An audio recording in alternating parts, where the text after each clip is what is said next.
technically.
updates at the high school project. Just as we talked last time, we are still on the same phases, both site and interior, working around the outside of the building, and then all those areas in blue over there. So, and the red are the new additions that are going on at the same time. So, still progressing. The next big turnover date will be around the Christmas holiday period. So that'll be our next phase where we change rooms again, once again. All right, some inside stuff. So a lot of exciting things have been going on. We'll show you some cool drone photos in a little bit, but we have finishes going on in a lot of the different gang bathrooms, both on the first floor and the second floor level. So we have the flooring being completed, the wall tiles, fixtures are being gotten and ready to be set, and all the different toilet compartments are being set up as well. Again, we are continuing on. Massive amount of overhead stuff is just wrapping up, and these photos, even from now to where we are a little outdated. We've already started ceiling grid in pretty much all the rooms on the second floor, which are ready to turn over in the next phase. Lights are being installed on top of them. All the grills and diffusers are being installed as well. And then we are also moving right along on the additions, and now we can actually call them inside space work. We have the building constructed, the shell itself, exterior brick is going on in the admin addition. The interior walls are being laid out and framed inside that admin space that really define the rooms as they are now, and they're working on the last of kind of parapet and blocking details around it. So, and a lot of, again, continuously, the head-end equipment behind the scenes for the fire alarm, the life safety devices, the speakers, all that is every single month, more and more it goes, more and more shifts over to our new system, which is excellent. Got some more great photos of the inside, so we can really see some of those new spaces coming to life. They're defined with the windows. And then inside that new steam area in the core of the building is really coming along. We have multiple walls now up and ready to go as they're working on the underground and above head rough bin simultaneously in there. And we do have the new slabs poured for what will be the cafeteria expansion, so that's already done from when that picture was taken. And as you can see up there in the top right, the upstairs corridor is now filled with new piping, ductwork, sprinklers, and all that wonderful stuff. And there is ceiling grid starting in there already, so we're moving right where we want to be. Just as busy on the outside. So now you can really see the shape of those three major additions. There in the bottom left is the admin addition, and over on the other side, on the right-hand side, we have the cafeteria and then the mechanical space really defined. So all the progress has continued on all three of those, as you can see. A tremendous amount of work has been going on. We've had masons over at the cafeteria addition really defining that exterior wall line, as well as the mechanical space, all the decking's on, so we really can have those addition spaces now defined. Around the edge, we have all of the exterior site work continuing up past, especially on the side of J.C. Mills there, and gratefully we have our mechanical equipment curbs are arriving, being set and prepped for installation on the roof with the mechanical equipment right behind them. So we've had a lot of activity going on around the site on the front and back of the building. Quick question. You know, You find any problems with the underground things at all? not so far. We've been, knock on wood, things been moving, progressing well. The electrical is 60% done as it wrapped around the building, which was one of the biggest underground tasks. So we're doing really well so far. All right, thank you. Yeah. A couple more really good photos defining that. So it's amazing how fast progress is going. As these photos are, less than a week old, it's already more things have happened and occurred since they've been taken. So it's great. All that decking, like I mentioned, in both those spaces are installed now, and you can really see the shape of what the expansion is in all three areas. So.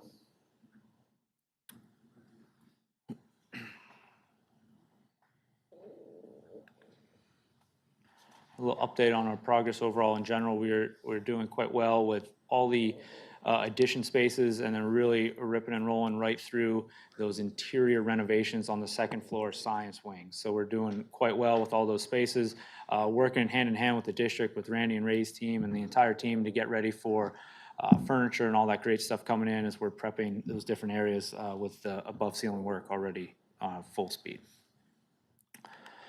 So a couple of the next steps that you're going to see is when I come back for next month, you'll see even more of the cafeteria mechanical room additions themselves defined. The exterior walls will be well wrapped up. We'll probably have roofing continuing at that point.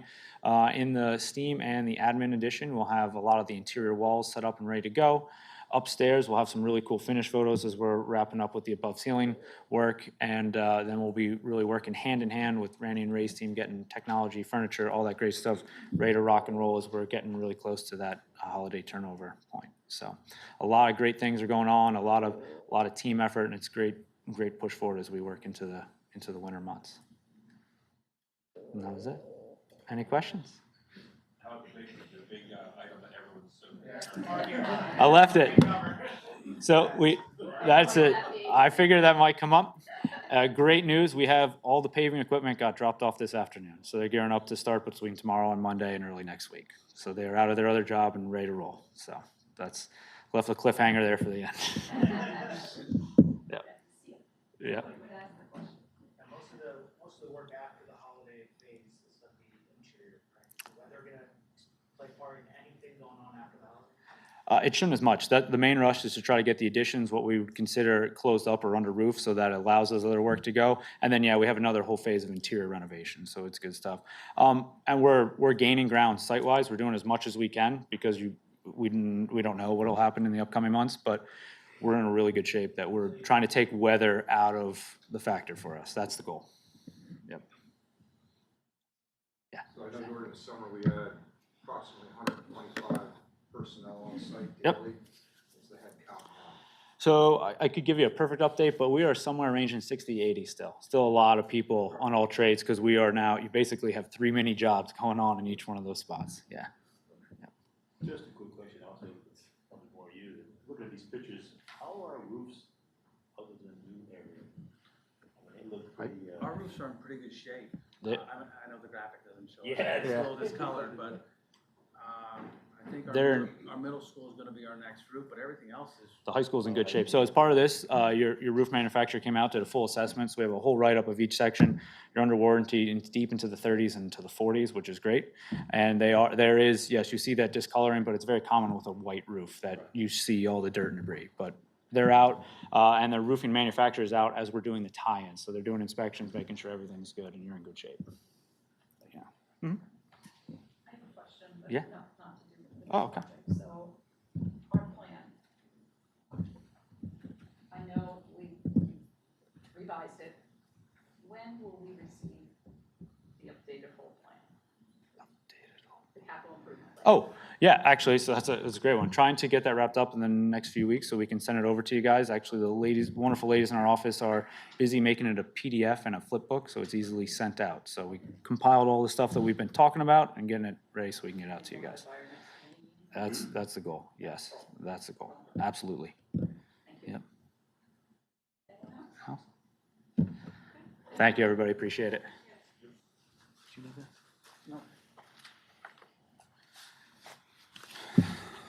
Alrighty. We're gonna need some trucks and vans for the maintenance department. I'll explain what we're looking for. We need 2 vans. I got a price from Koch 33, it's CoStar's price. Each van, it's a 2026 Transit 250. They're $48,544 a piece. The vans that will be replaced is a 2007 GMC Savannah, 63,000 miles on that. It runs out of inspection in December and it will not pass. We've replaced the floor in that van. We've done everything we could to get it by, but the frame is gone and we can't. And the same for the other van, it's a 2006 E350. That has 146,000 miles on it. Again, it's just rotted beyond repair. The truck that we're looking to buy is a 2026 F-350. That is going to replace the 2008 F-350 utility truck. I would like to order just a standard truck and not the utility bed, because the utility beds just don't seem to last. There's too many nooks and crannies, they rot. We've replaced the floors in the compartments multiple times, they just rot out. So we're hoping to get away with just the truck and not the liftgate, without the utility part. We're gonna put a liftgate on that, aftermarket liftgate, because we use that quite a bit to move things around the district. and a plow will be on that also. That truck with the plow and the lift gate is $63,000. So I would like to be able to put that on the next board meeting agenda, if that's possible. All three. All three.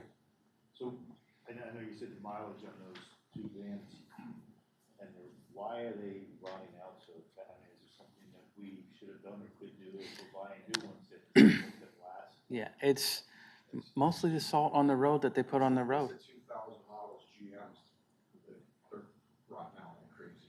Yeah. My GM's at 95, that's really Yeah. It's just the salt. A lot of it's the salt that they put on the roads. It just eats up, I mean, not just the school vehicles, it's everybody's vehicle. I mean, if you have a vehicle that's 15 years old, I guarantee there's rust on it somewhere. Are these vans mostly on the road though, or are they just within our, I mean, are they just going between here and each school? Yeah, I mean, they're like, it's, the 2007 has 63,000 miles on it. They're putting like 3,500 miles a year on these things. It's not the mileage that kills it, it's the salt. It's just eating them to pieces. I'm just saying there's no undercoating or something. When Ford makes, these are all Fords, by the way, that we're looking to get from Koch 33.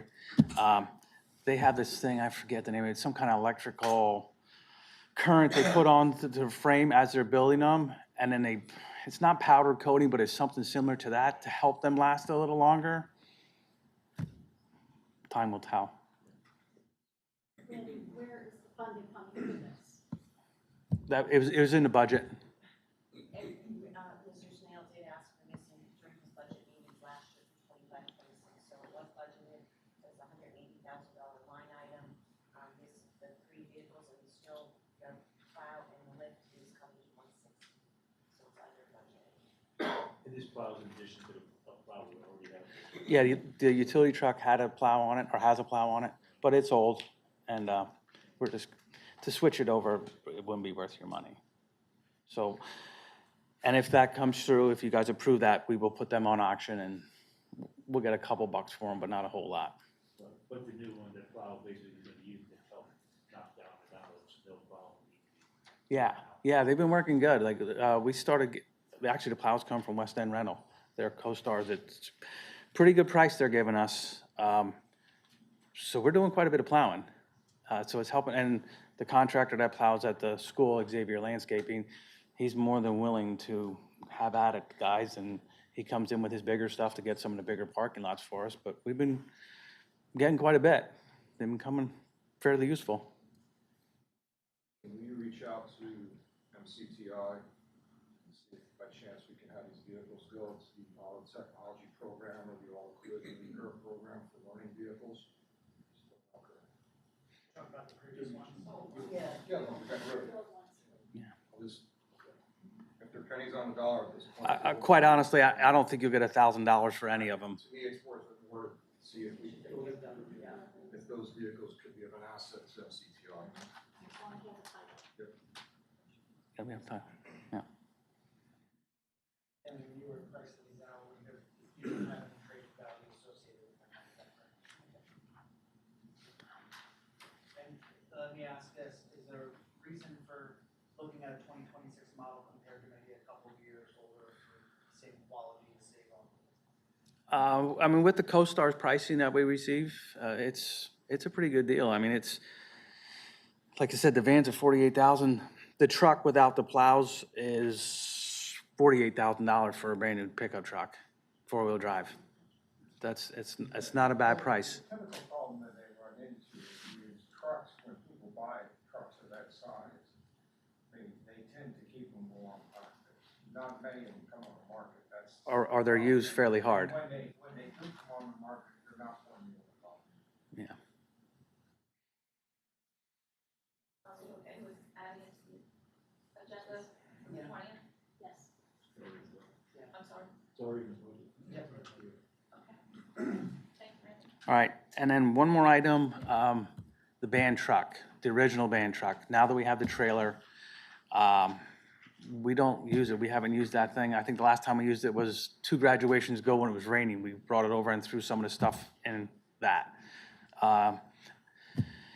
Yeah, that's a 2001 Sterling. That has 178,000 miles on it. I asked Mr. DeVivo if he had any use for it. He couldn't think of it. I asked Mr. Krasinski with the sports. We just don't have any use for it. So I would like to put that on the board that we could auction that off as well. And what value do you think? I didn't look into that yet. I mean, we'll get more than what we're gonna get for the other vans, but you're not gonna get a whole lot for it. Well, I was gonna piggyback off what Mike said, Is that gas or diesel? That's diesel. so maybe again, Diesel program MCTI. Yeah. maybe again, donation. Air brakes, so they could, 9 yards. Yeah. they could play with everything there. Okay, are we okay with that? Okay. All right.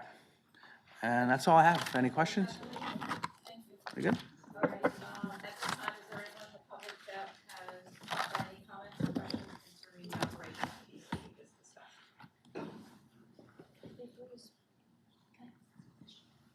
Is it streaming? Somebody out, it is, it is? Okay, thank you. Oh, it must have just gone, thank you, maybe it was on their end. Yeah, it's always the user. User error. I won't tell you who, though. That's fair. Thank you for the Any other interruption, thank you. Do we stay here or come up there? Up here. Okay.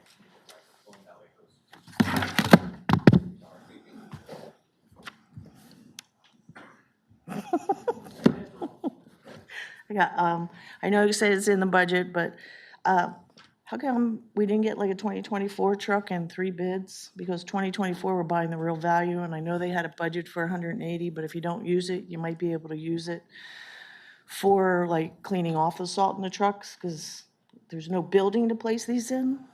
Is that correct? So wear and tear and maintenance and rust could occur? Is that right? Okay, so that's my question. If we don't buy a 2-year-old vehicle, the vehicle in 2 years really is its true value. So I was just wondering where they get stored, how you can clean off the salt, because you said salt was a destructive mechanism. The justification for buying new rather than low-cost used vehicles, again, it's in the budget, but we can save money there, which would be great for the taxpayers who are already stretched out. Buying used doesn't always mean you're gonna save money. We buy it at a. Yeah, so it'd be great. If it's 2 years old, 2024, you roll over the curb in 4 years, it probably loses you probably lose a few $1,000s right over the curb. Buying used versus buying something new, you know exactly what's been done to it versus you don't know what's been done 2 years. It might lose its warranty to its so with buying new, it does have that extended warranty, or 6 years, 100,000 miles. You might not get that. So you could shop for it like kind and quality. Yeah, and they do transfer. Yeah.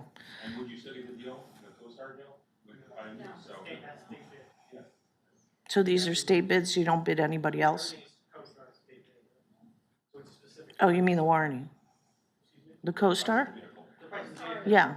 So you're getting a car for significantly less cheaper than you're getting, for used, right? So you're already getting money down off, like, not with retail, like you go buy a truck, it's not, we get a different price. Yeah, I want to say the CoStar price was like $6,700. It's a global contract Consortium. from the governmental level to buy under this contract. So we're taking advantage under this contract and get it at a reduced price. Thank you. And Koch is the only one that would do that with us? It could be any dealer. Any dealer. That complies, any dealer who complies with CoStar would be able to sell it to us, but they would be at the price negotiated by the government. The vendor has to sign up with CoStars, have their own CoStar contract, which it was all for them to do that. But yeah, that's. Everybody's eligible, but some don't. Okay. And just in reference to the fleet, are there records where these vehicles are all kept and who gets access to them and all our fleets and who uses them, who doesn't use them? Are they parked? Is there a list of who takes them in, takes them out? And I mean, they're all assigned to a maintenance worker and they're all over parked in the sewer plant. so if a vehicle sits for a long time, we're gonna know it? And if somebody takes the keys home, we're gonna know it? Like, everybody has access to all the vehicles? The maintenance guys have the keys, yeah. Okay, and the oversight You're process, saying at three- and when you're- maybe that's- So you're saying at 7 o'clock in the morning or 6 o'clock in the morning, somebody comes in, they walk into your office, they take the key, they drive it, at the end of 3:30, they put it back, is that what you're asking? Or- yeah, then do all shifts have access to the vehicles too? Because I don't know if there's a log for that too, with all the There's vehicles. only one shift for maintenance. For maintenance. Oh, because then that question might apply somewhere else. Because of the vehicles we buy, we just want to make sure that everybody's using them and not. And if the district policy for any staff member to take the vehicle keys, you already answered that. And if you add brand-new vehicles, is there existing inefficiencies and underutilization for improper assignments with current security? And are the trucks, mowers stored, maintained, like I just said, salt off the vehicles? Where do you store them so the weather doesn't affect them? They're outside. I mean, we have a power washer set up that we will wash them off Yeah, from time to time. okay. Okay, that was it then, because you answered the questions. Thank you. The maintenance building. It is, Yeah. it is. Anyone else? All right, we will move on to finance. Good evening. I have a few items on tonight. The first item is the cap reserve, the 2018 bond, and the consolidated bond reports for October. The capital reserve account has an available balance of $20,377,662.13. The 2018 bond account has an available balance of $0. The consolidated bond account has an available balance of $2,984,006.54. Does anybody have any questions on those reports? Yes. Just for clarification, so people understand the capital improvement plan, that is not something that if we say we're having issues like with payroll or anything else, we can't take out of capital. Reserve. That is correct. This money is for capital improvement projects. Well, I just want to make sure we know that that's not a. Capital that's reserve not a is, piggy bank. no. No. Not a kitty, yeah. That's something already designated. Mhm. Okay, thank you. You're welcome. Okay. My second item is the EBTEP report for August 2025. Pleasant Valley's EBTEP reserve balance at August 31st was $5,647,549.68. This is equivalent to 5.5 months of reserve. We are required to maintain 4 months, so we're in good standing with EBTEP. Any questions on that report? Okay. My third item for tonight is just this is a finance agenda schedule for the rest of the year, so everybody knows what I'll be going over at the working sessions. During the next slide, I'll review the budget process for the 26-27 school year. So in November, the budget process begins for the upcoming school year. In January, the board will adopt a resolution confirming the district will not exceed the Act 1 index, which is assigned by the state. For 26-27, the Act 1 index is 4.8%. This is a critical step tied to taxpayer relief legislation, limiting property tax hikes without voter referendum. In February, I will present the audited financial statements for 24-25 and a budget status update for the current school year 25-26. This will provide context by reviewing the previous year's fiscal finances and our current year's status. In March, I will present to the board a millage recommendation along with a preliminary budget for 26-27 school year. In April, the board will approve the 26-27 proposed final budget. This is the publicly available document for the community to review. In May, we will receive our final amount of the Property Tax Relief Fund notification, also known as the gambling money. This is also the deadline for the proposed final budget for 26-27. And in June, I will seek a board approval for the final budget for 26-27. The budget process has begun. I'm ready for the next one. Thank you. Do we have our dates locked in for May and June next year currently to meet the 30 days? We're going April and June is what we're gonna do for this year. We're gonna do proposed in April and the final in June. And the current dates that we have for those board meetings? Correct. Okay. Yes. This is a synopsis of the budget process and development. So last month and during the month of November, I have and will be compiling the budget reports for each department. Everybody was very excited to get their budget sheets this last week, so they can begin their budget planning for next year. During the month of December, each of the directors and principals will submit their budget requests to me for processing, and the executive cabinet team will start reviewing everything. In January, we'll start holding meetings with directors and principals to talk about historical expenses, current budget requests, staffing requests, and the board will be presented with a resolution not to exceed the Act One index, which is 4.8%. In February, the preliminary budget, based on all the information collected, will be presented. In March, a current budget status and the proposed budget will be compiled. April, adoption of the 26-27 budget. June is the adoption of the 26-27 final budget. This is a continuous year-long cycle for planning, and the 26-27 budget begins in the fall of '25 while monitoring the 25-26 current budget in order to make adjustments for the upcoming year. Does anybody have any questions?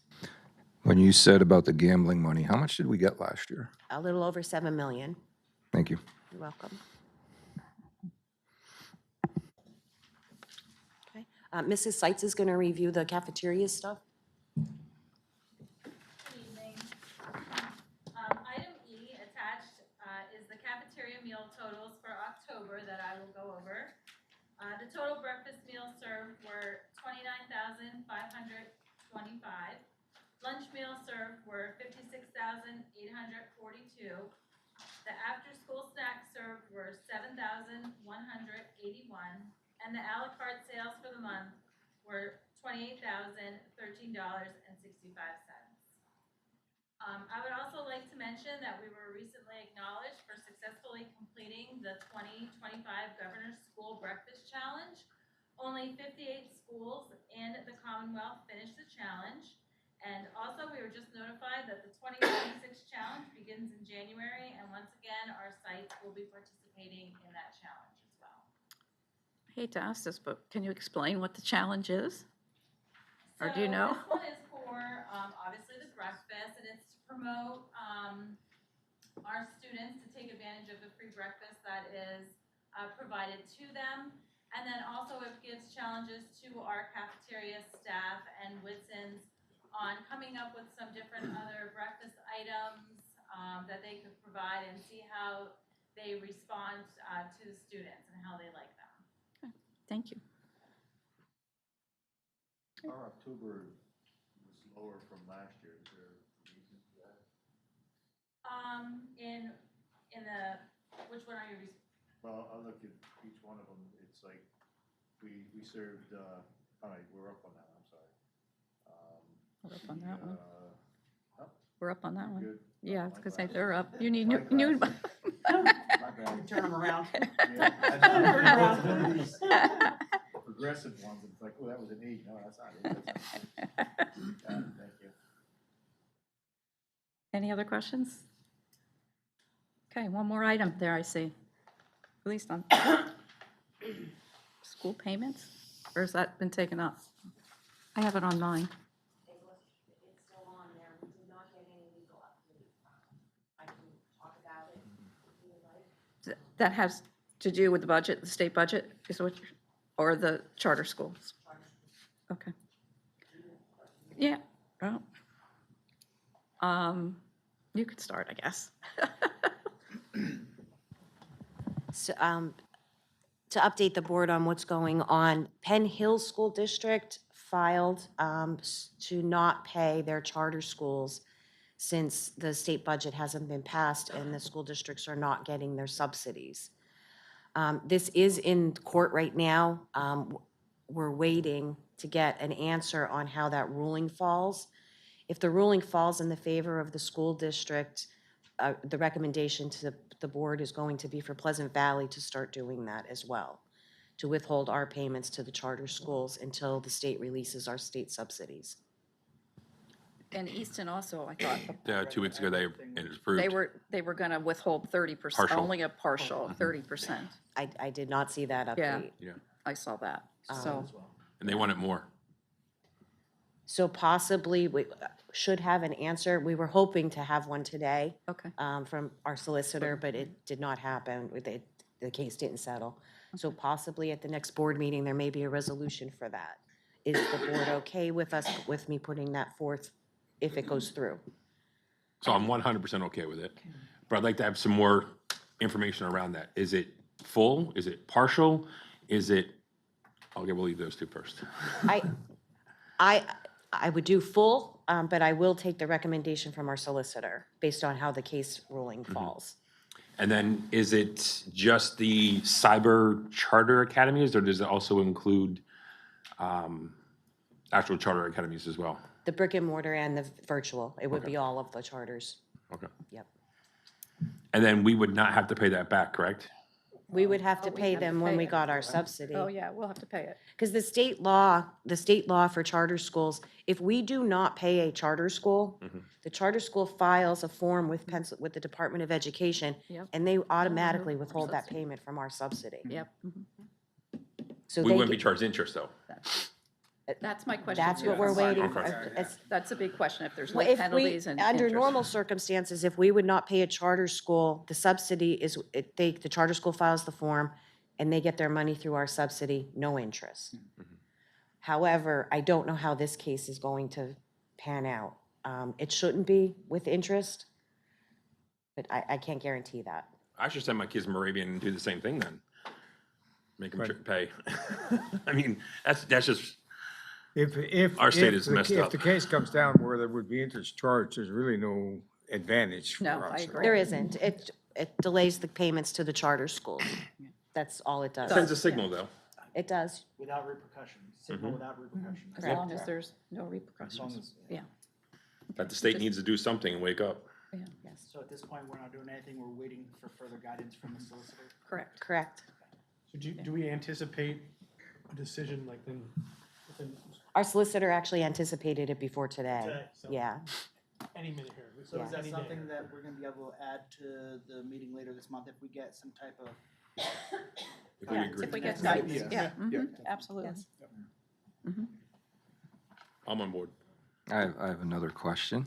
Okay, So last Friday, some numbers came out for the region yes. regarding increases in the medical plans.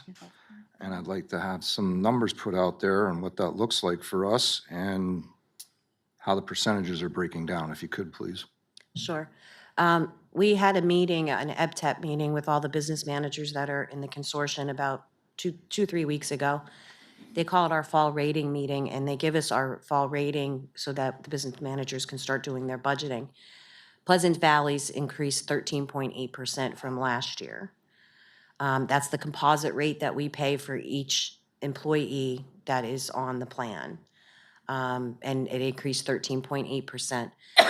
For Pleasant Valley, every district that's in the consortium, it's a little bit different on what, it's all prescription. And it was a little bit different for each district on what played into that. For us, the GOP1 and the GOP2 drugs, which are weight loss and diabetic control drugs, the shots, mainly Ozempic, Mounjaro, Wegovy, and Zepbound, they contribute to the increase in the prescription. Do you know roughly what that percentage was of that increased it? Of those specifically? Oh, so ours went from 6.8 to 13, so it went up 7. Ours was 5% of it was to those drugs. The other 2% was to other drugs. And that's just great. It's a lot. I can tell you that Blue Cross Blue Shield, who is our carrier for the northern schools, they have put into place that there are regulations that you have to meet.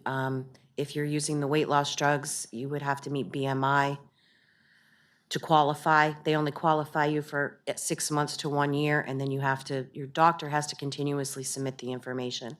If it's the diabetic medication shots, you have, your A1C has to be tested, and you have to meet criteria to continue to take the drug. On the bright side of any of this, if there is one, in 12 months, the patent for all of these drugs will be up, and then the generics could start being made, which will lower the cost. And the other bright side of it is if you do research on any of this, and it was told to me today, talking to Conrad Siegel, some of these drugs actually are helping with heart problems, cardiac problems, cholesterol, other problems that are happening, that's taking them away. So it's bringing down medications and medical issues on the other side. And from what I understand, region-wide, there's substantial increases. Yes. The And entire consortium is every single one increased. something needs to a be lot. corrected on this because it's based on where we're at. I'm looking to all board members, based on where we're at right now with all our agreements or our contracts, we're locked in. So depending on what happens down the road here with this, if things don't change, we're going to continue to see these increases. We're going to have to balance our budget somehow with this. So keep that in mind going into these contracts. There may to be some verbiage adjustments made. We were just talking about this Monday night up at MCTI as well. It may have to do some tweaking on it to take care of that, but we just need to be cognizant of that moving forward. Again, hopefully within 12 months, there's a change on Yes. the overall cost, but if things go sideways and you're still paying these, it's going to offset our budget. So we need to just keep that in mind moving forward with as our contracts come up for negotiations, and maybe just a little bit of tweaking of the verbiage. So basically saying that if we agree to these prices for the length of your contract, unless it exceeds above a certain percentage of healthcare, then we expect. It could be more specific to just say, in this category, everything except for weight loss. Right. Something like that. I mean, there is a legitimate need for these type of medications for a medical aspect, but that's not what they're being used for. So, it could be simply a statement like that. The verbiage that's put into the contracts to state, we're not saying employees cannot get this, but it cannot be for this purpose. And in the beginning, when these medications first came out, there was no regulation by the insurance company. So this is a year and a half of no regulation, and now the percentages are going up. But it is being regulated now for the last year. There are certain criteria that you have to meet to take them. So if you have, I just ran some numbers the other day, if you have like 11 employees doing this, it comes out to about $158,000 a year is what it's costing us. So just put that, just with 11 employees, that's what you're looking at, so. The verbiage that you talked about, though, is already in the, right? Or are they looking to add additional verbiage at the Blue Cross Blue consortium? Shield? Yeah, or the consortium. So our contract, the contract that that's already done. Okay. The professional contract, the Act 93 agreement, currently working on the support. No, I don't mean our contracts. Okay. I meant at, you said there was verbiage that they were working on. Blue Cross Blue Shield has guidelines in there now. They're in. Okay. Yes, they practice them. Capital, for the southern schools, they were practicing it already about 6 months before Blue Cross Blue Shield put them in. Okay. So there are some guidelines in Yes, already. yes, Okay. you have Are they to- you looking have to to add meet- any additional ones? Not that I'm aware of, yeah, To not do that with I'm this, I aware guess. of. Okay. Tammy, can you just confirm that when these drugs come out, they have to be on a formulary list until they meet all their patent regulations before they can come off and a generic can be done? So that can be anywhere from 8 to 10 years, correct? Yes, it can be. It depends on how long the patent's approved for, and that has nothing to do with anything that we have control over. Anyone else under finance? Any questions on anything?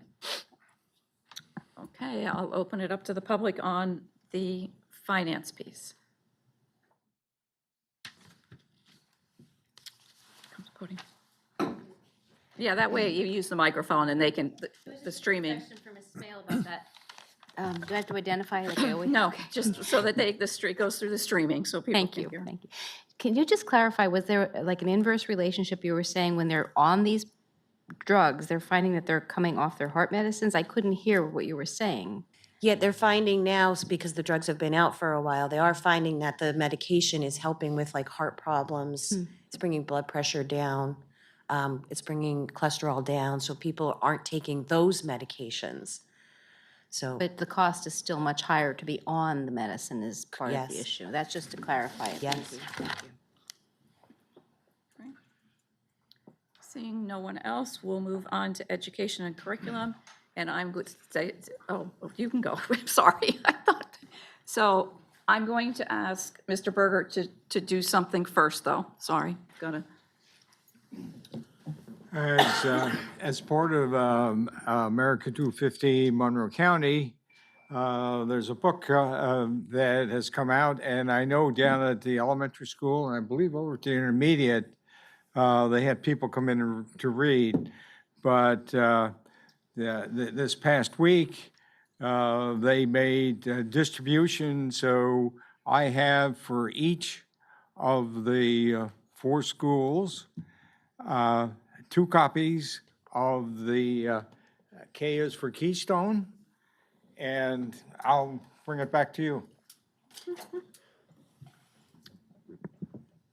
It's a really cute book. It is. It is. It's really, and I mean, you might think K is for Keystone might not be good for middle or high school, but open it up and look at it, because there's a section that actually it reads for the secondary, and then there's a section that's for more elementary and intermediate. So they did think of everything when they wrote this book. It's really a great book. So. And they were donated to us.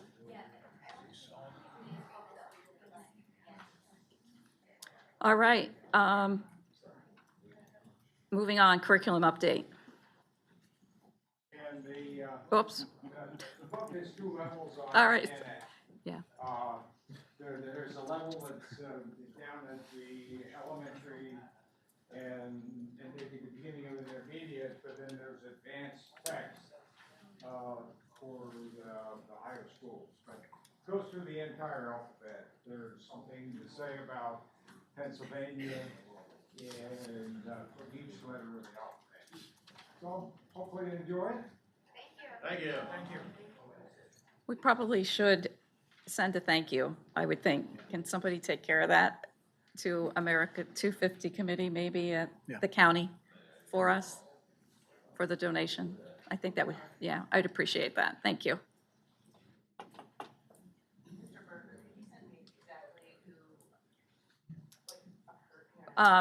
Sharon Lavador and Kelly Lombardo, those two. Lombardo.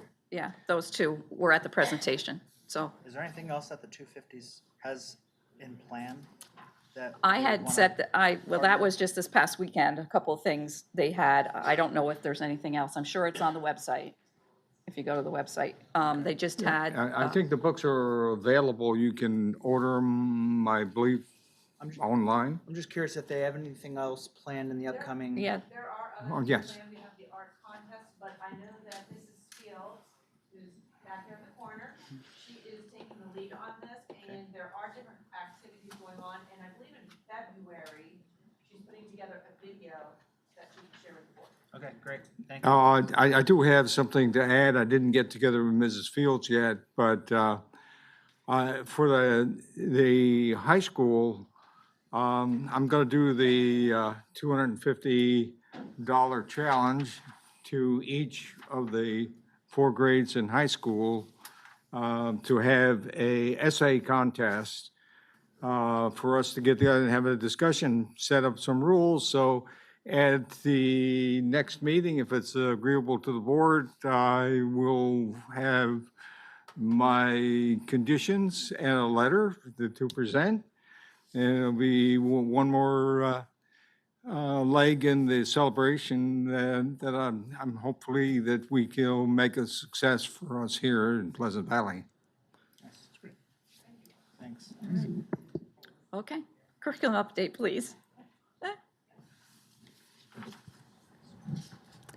Okay, good evening. I am continuing my classroom visits to the ELA rooms as they implement their new resource materials. And I will be very soon planning with the principals for the details of our professional development coming up in February and March. How are those classroom visits going? They are going very well. I'm seeing a whole lot of really great things. Having a lot of really great conversations with the teachers as well, and getting their feedback. And I know it's been 2 months, basically. Mhm. Is there anything that they are saying they need additional support with?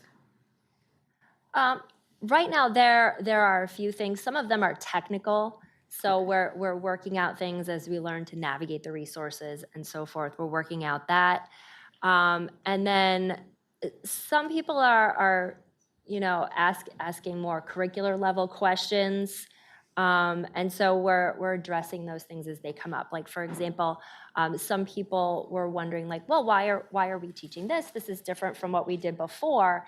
And a lot of times I can answer that because I get to see all the grade levels. And so I can say, like, for example, there are some skills that are kind of, as one teacher put it, sprinkled through, but not really emphasized or assessed at a particular time.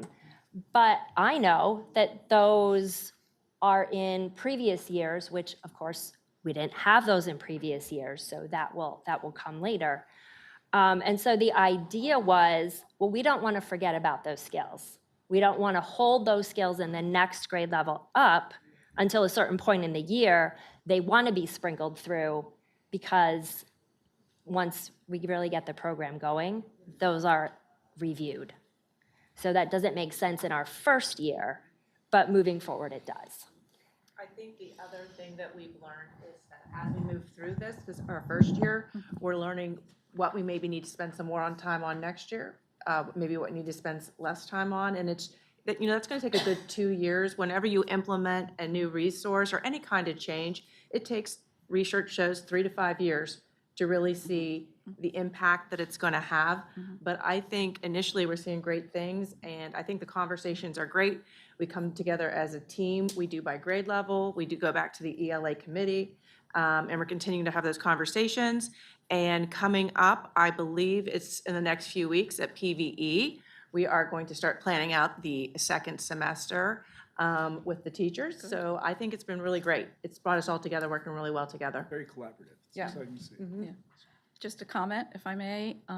As you all know, I have a kindergartner.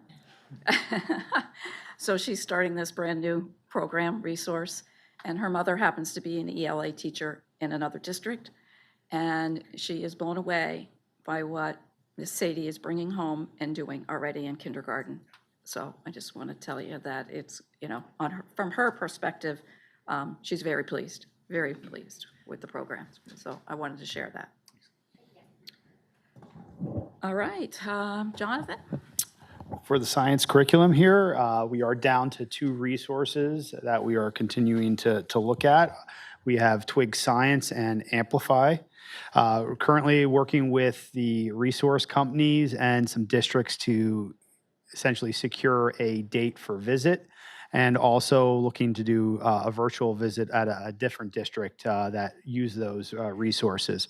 Right now, we have, I'm working with Mid-Valley School District for the 13th of November.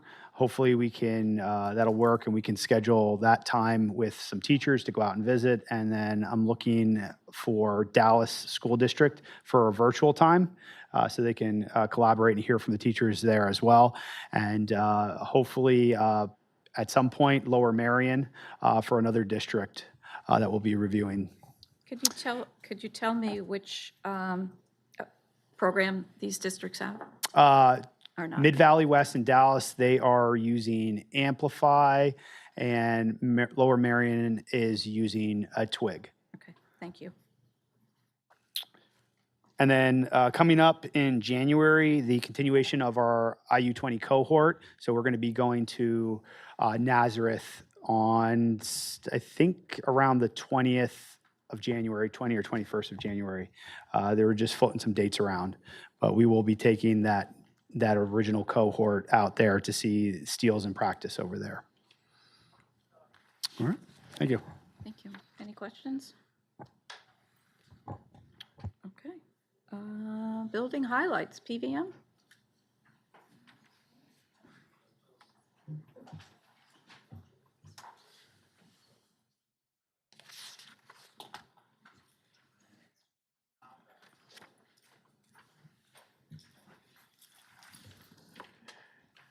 Good evening, board members, Dr. Conrad, Dr. Howard, Mrs. Smale, community members.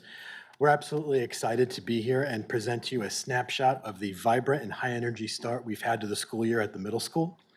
The fall has been packed with activity across every aspect of student life.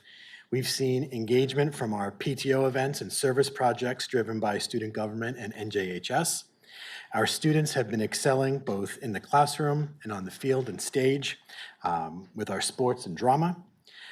In our video, we'll also highlight how we are building school spirit through events like the Bonfire, which we hosted at the middle school this year, Spirit Weeks, pep rallies, and rewarding student success.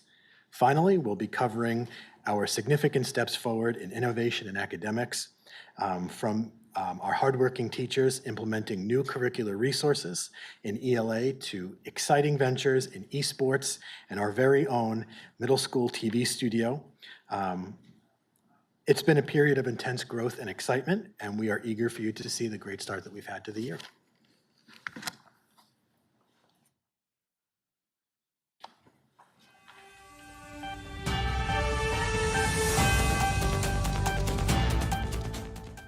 Good evening, I'm Gianna. I'm Colin. And I'm Ivy. Welcome to the middle school's new TV station, PV Bears Network. This is the 2025 through 2026 school year marking period 1 wrap-up. Here is your terrible joke of the day. What are the most popular perfumes for ages 12 to 18? Adolescents. Is it still a dad joke if a kid is telling it? Here's what's going on at Pleasant Valley Middle School. The first marking period has ended. Students are getting ready for their marking period 2 specials and settling into their year-long classes.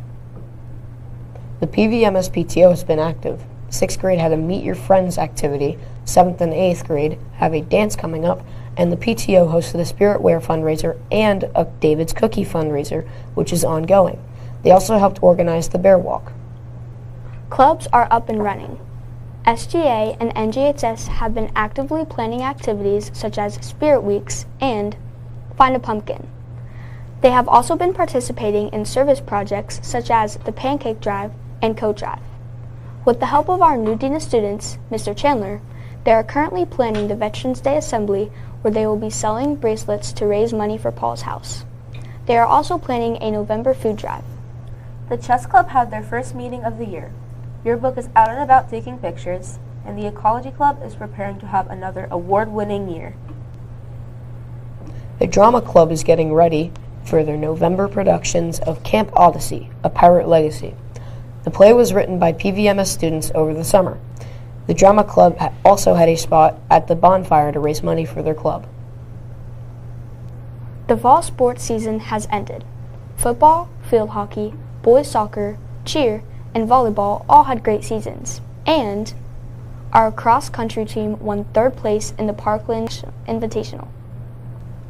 Basketball intramurals have started, and the girls and boys basketball, wrestling, and winter cheer seasons are on the horizon. Students at PVMS participated in all of the T-Mobile challenges. The students are enjoying the new flexible furniture in the library. The library hosted a contest where the readers decorated a ghost like their favorite book character, and then the library is promoting the Riptide Readers Contest from Kalahari.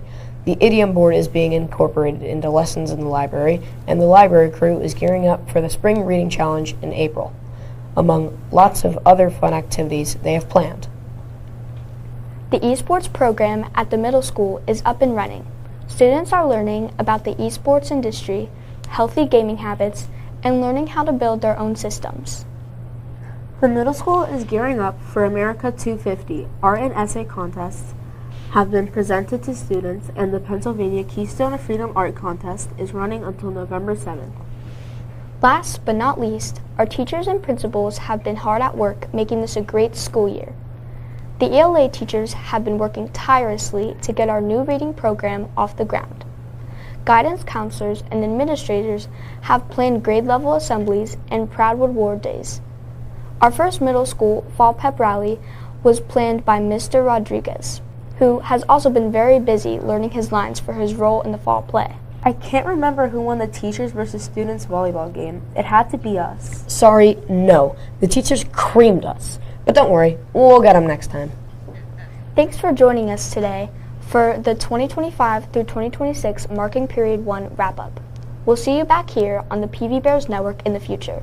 Have a great day, and don't forget to wash your hands. Go Bears!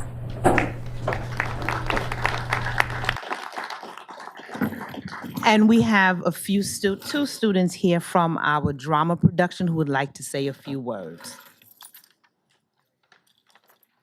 Good evening. My name is Sarah Correa, and I live in Chestnut Hill Township. Hi, my name is Jasper, and I live in the Chestnut Hill Township. In August, 22 students spent 10 days writing this fall's PVMS drama production, Camp Odyssey, A Pirate's Legacy. The play is about a camp founded by pirates that is in danger of being sold unless Director Rodriguez, played by our very own assistant principal, can find the deed to the land. The ghost of the pirates help campers navigate a swamp monster, a siren, a greedy mechanic, a dwagon, to find the pieces to the map to lead them to the hidden treasure. And the deed. The show will be held on November 14th at 7 p.m. and November 15th at 2 p.m. and 7 p.m. Tickets are $3 for students and seniors and $7 for adults. We'd like to give a special thanks to the Pleasant Valley Education Foundation for supporting the writing of the play.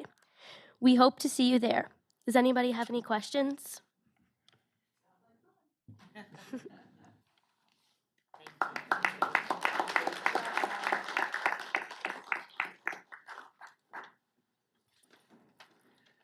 As we close the middle school presentation, we want to express our deepest gratitude. None of these achievements would be possible without the unwavering support of the board and district administration. Thank you for your continued belief in our students and our vision. The real engine of our success, however, is the incredible and tireless work of our faculty and staff. They show up every day ready to inspire and engage, and they deserve an enormous amount of credit for the vibrant atmosphere that we've described tonight. We also owe a special thank you to Dr. Gibb and the middle school PVTV crew for their fantastic work compiling our highlights. Finally, Mrs. Fields, Mr. Rodriguez, and myself would like to extend a warm invitation to everyone to attend our Veterans Day celebration. A special thank you to our Dean of Students, Mr. Chandler, and our planning team. We'll be hosting a Veterans Day assembly to observe the day with our middle school students on November 11th. If you're available, we would genuinely love to see you. Thank you.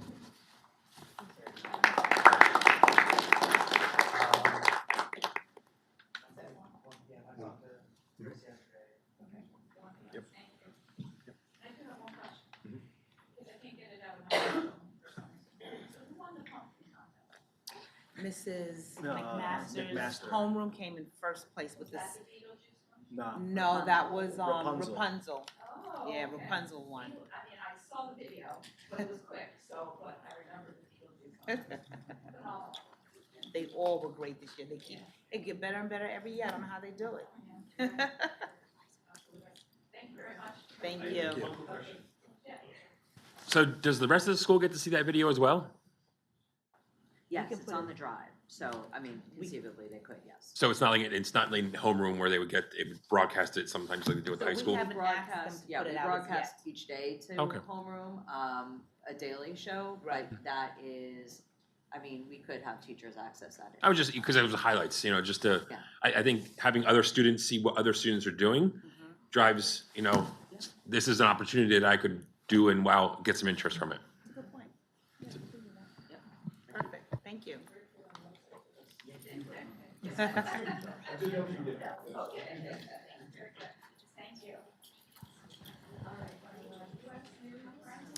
Yes, good evening. Before I do that, though, I do want to thank Dr. Gibb.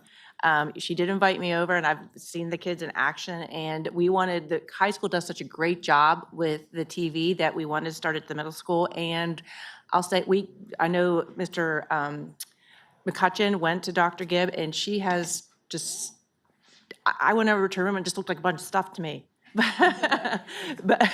But she's made it work, and the kids are doing a really awesome job. So I appreciate you taking this on. So thank you. I hope that you bring us another video, because you can tell they were a little maybe nervous. Yeah. And as the year goes on, I'm sure, they're really good at this. Yeah, the growth has been amazing. Yeah, so I'd like to see the growth at the end Yeah. of the year. It's really, I mean, and we just onboarded a new group because we do it by quarter. Oh, Yeah. okay. And how they've picked it up just from watching it every day, they're almost left off where the last group kind of left off. Yeah. They're picking up right where they left off.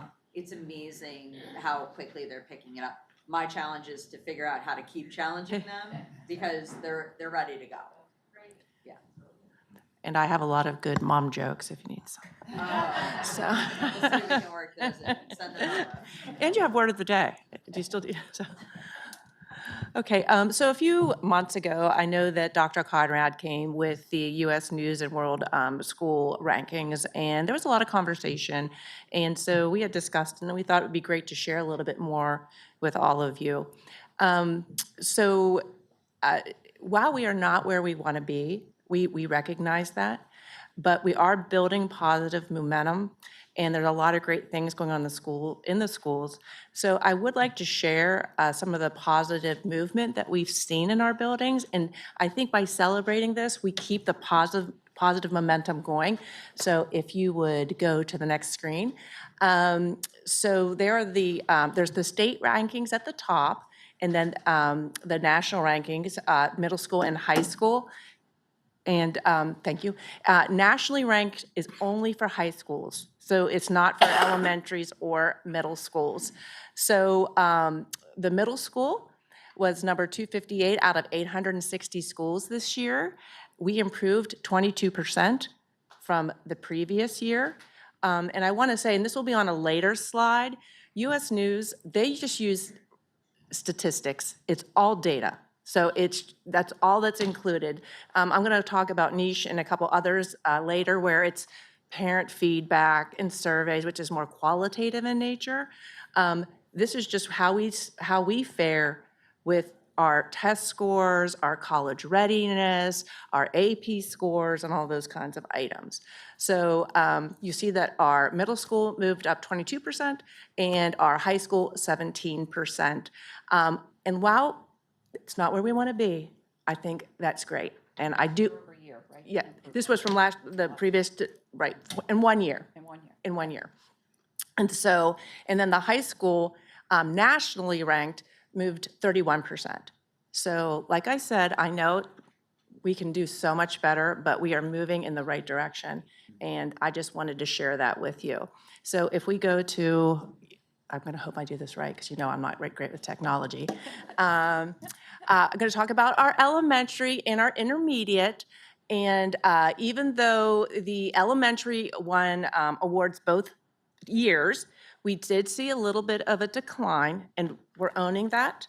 And we're going to use that to become better. We always own our data, and we can't get better unless we accept it. And I think the elementary changed a little bit with our grades moving, and we're not, how they're looking at our elementary, because our elementary doesn't take state tests. Okay, third grade does, but it moved. So I think we'll see great things coming out of there with our new programs that we're using.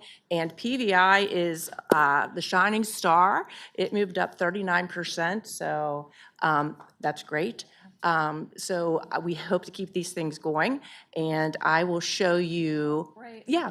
Question. Yeah. So elementary. Yeah. Elementary might be K-2 as we know it here, but elementary and Correct. other districts could Correct. be K-3. Correct. or- It's hard. So- It's hard to compare apples Both to apples. apples, okay. Yes. I just wanted to- Yeah. okay. And when you look across the state, it might say like 500 high schools, and some districts have 2 high schools. Some districts, like we talk about Seneca Valley. Seneca Valley has an 11-12 building and a 9-10 building. So like they're all different depending upon the size. So they try to group you similarly as much as they can. Thank you. Yes. So I think it's always important. We talk to our kids about this. So I think it's important that we understand as well, where is our data coming from? And just, I'm guilty of this too. Sometimes you read something on Facebook or you see it on the internet, you believe it to be true, right? So I think we always have to look at our source. So there are 3 places that schools are ranked in Pennsylvania, besides things we get directly from PDE, which we don't have yet. US News and World Report. And I sort of went down through the categories. They're all on academic outcomes and college readiness. It's all coming from hard statistics. They use no qualitative data. There's like no reviews or parent input or school input. There's nothing like that. You can see where it's heavily weighted towards college readiness, state assessment, and it just provides a national uniform ranking for us, okay? The opposite end of the spectrum, if you've ever seen Niche, if you've gone on there, it's more input from people can fill out surveys, and it's more about how people feel. So when you read those things like Niche, it's not really how we're doing statistically on state testing and college readiness. They base way more on the input they get from whoever provides it. And I hate to say this, I don't want to seem cynical, but a lot of times when you see those things out there, it's people that are very unhappy. It's not the people that are, oh, this is great, I want to report about that. It's always like the negative. But that's okay. We still want to hear all feedback. And then the one that's in the middle, and I think really provides a nice, clear picture of what a school is like, is Great Schools, of which we do have the recognition over here. Great Schools uses a combination of the statistical data and inputs.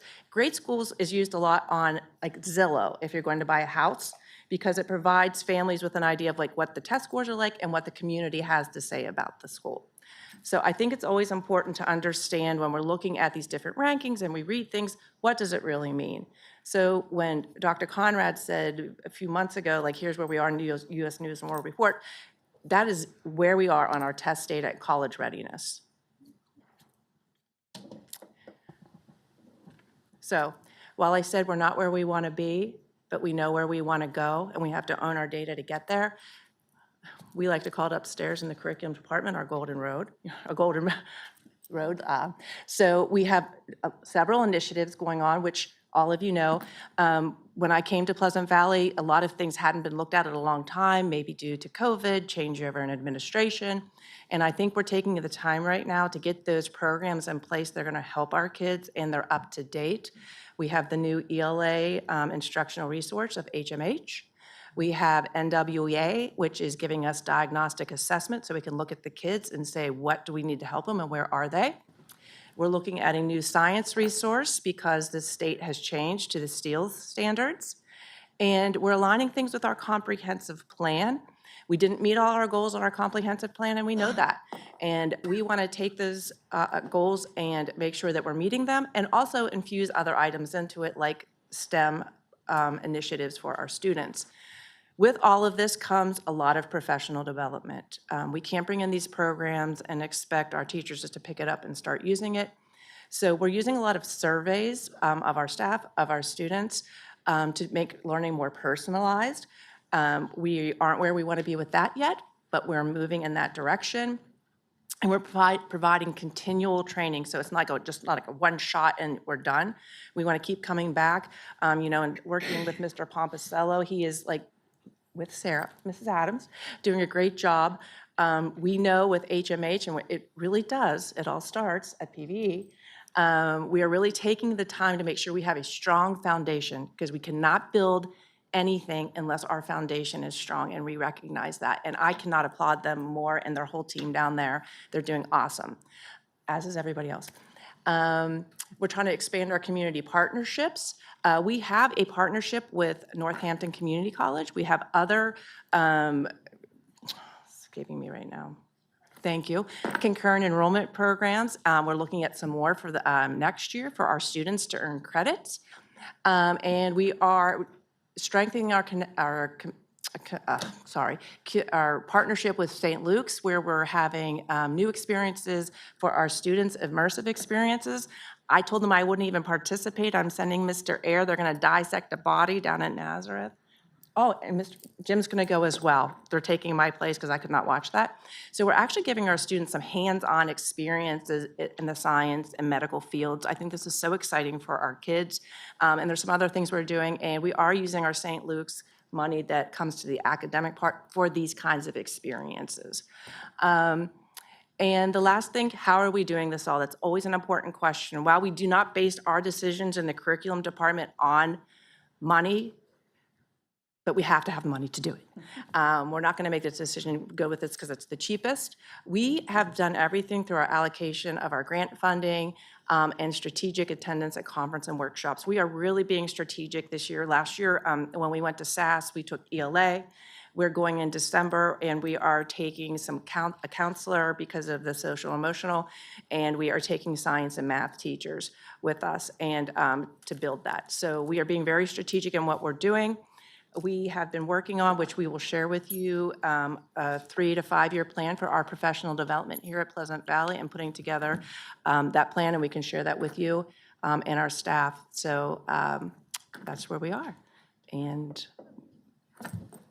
to sum it all up, U.S. News is best for a standardized measure of high school academic rigor and college preparation. NISH is valuable for its wealth of community feedback and insight into school culture, and Great Schools provides data that increasingly tries to account for how students are growing academically, just not for their proficiency at a single point in time. Can we get that put on to board docs, please, that presentation, at some point? I know Kathy has to do that probably. Yeah, Board docs, at and some we point. could put it on the website as well. Okay, but if you could, so we could. Recent news, yeah. or But, get it onto but our- good things are happening. And I just have to say, like, I can't say enough about our teachers and being in the classrooms and this team back here. It is really a commitment of all of us. And, you know, people say, well, you know, test scores, you know, how can we do this? It's not just us that are the test scores. It's all of us working together. We provide the resources, the professional development, and then it's the teachers in the classroom. It's not one of us or the other. It's all of us. So when one of us succeeds and we see this, it's all of us. And when it goes down, it's all of us. We can only provide the resources for the classroom teachers, and we're just really trying to listen right now and get that feedback so we can make sure that we're doing the best for our kids. I would say my personal thoughts on this, I love the momentum. Like, that's one Yeah. thing that's going on, you know, some momentum in the right direction. I think this may be a little subjective, and I think that since it's not standard across the board, what Yeah. they're measuring their Yeah. criteria on, don't get too caught up in the numbers and trying to please, how can we increase or, you know, compared to last year. I'm not too worried about Yeah. that, but it does highlight momentum. I appreciate the momentum. Exactly, and that's what we want to do. And for us, the real data is when we get it from the state. But of course, we tested last April and May, and we still don't have all the results. So, Matt, I'm with you on that. I'd like to know, does US News compile all the information, or are they only putting out there what they're given? they go to PDE, and they get it from the state itself. Okay. It's not from us. It's a little bit lagging too, Okay. you know. So, Next question is, where do we rank in the county? well, And if we can't answer that, I'd like it for the next board meeting. I'd also like to know how we rank regionally, because this is all great to have national, yeah. but somebody from Arizona is not going to move to Pleasant Valley because of where we rate. What's important is what we have in the county and what we have regionally, because I would like nothing more than to see a billboard on Interstate 80 when you come into Peter that says, welcome to Pennsylvania. Next thing they say, go to Pleasant Valley, best in the county. I can tell you this. That's where we need to be looking I'll for. be We need to very have that honest. selling point to get people back into our community and buying We houses are not the here. best in the county right now. I'll that- be on, we are not the best in the county right now, and I own that. I don't know exactly where we are, Right. but I could get that for you based on a year ago. Mhm. Our new data will be coming, but we are working to make positive strides. I'm not yeah. dismissing that at all, Yeah. but nationally, Mhm. don't care. Yeah. How do we rank Right. with our neighbors to Right. entice people to come to our school district to reside? And I That's what would- we got to focus yeah. on for growth. We need to beat out Pocono Mountain, Eastburg, Berg, Nazareth, Penn Argyl, Palmerton. We need to beat them all out. Yeah. That needs to And be. I will say with our coalition that we're doing, like for science, we are, we're working with Nazareth and learning together, and I like that.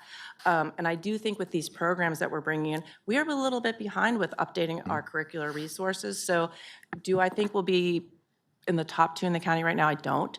But in 2 or 3 years, I feel confident I'll sit here and say it, and if I can't, I'll be the first one at this microphone telling you in 2 years, we didn't make it. But I'm that sure watching what I've seen happening in the buildings. where we rank in comparison to the county is Pocono Mountain is number one, so that is our target. We are competitive and in a very close spot, but lagging slightly behind Stroudsburg and higher than East Stroudsburg. So that's where we rank in terms of our high schools, and we have work to do. And I think, having the momentum is helpful, but I think the other piece of it too is we have to also measure against ourselves. And, when we talk about growth, it's important to rank against others, but it's also important to track our own data to see what that growth looks like to then lead to larger growth that we would hope to see and expect to see as we chase the tails of Pocono Mountain, frankly, and then exceed Pocono Mountain. So that's really what our trajectory is now. I think there are some. I won't go into too much depth about it, but I think there have been some systems when you look at some of the higher proficient schools that maybe there's some areas of consistency, whether that's staffing, whether that's curriculum, whether that's finances. There's a lot of those things that I think need to be also taken into consideration. But I think having a lot of those elements now that otherwise we might not have had in 5-10 years ago, I know that we're moving to gain a lot of headroom in the next few years. And again, I think because we are using that data, we're using those universal screeners, we're looking at multiple points of data.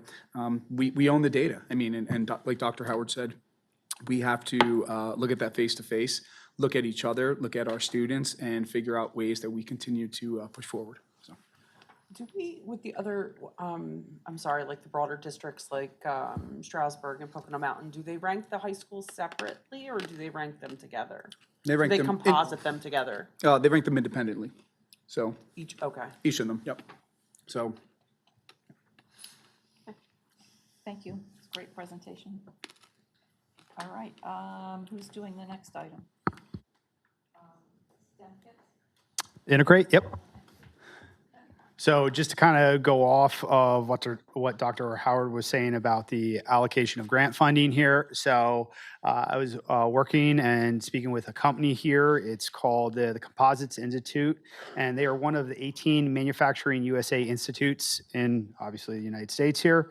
And really what they do is they work on advanced manufacturing and the skills and abilities to provide students. So here, this program that is part of it's IACMI, which is the Institute for Advanced Composites Manufacturing Innovation program here, and they provide STEM kits for kindergarten to 5th grade. So they are STEM kits that are aligned to our Pennsylvania Steel standards. We are hoping that you would accept this. There is an agreement that we need to sign. It's on the report there. And our hope is to continue with our connection with our comprehensive plan. It's student engagement, it's student-centered, inquiry-based, and it's all free. But there is that mutual agreement that needs to be approved by the board. So I'm asking if that would be something that we would put on the board report for the end of this month so that we can move forward of getting free kits for our students. So there's nothing financially attached to this right now. Is that because why? It's all funded by the Department of Energy. And so this is 2015, they started creating these kits to get kids and school districts into the STEM field. So these kits are coming to us free, is basically Correct, what you're yes. saying. Right, so there's no reason why Yep. we would. Right? Yep, thank you. Moving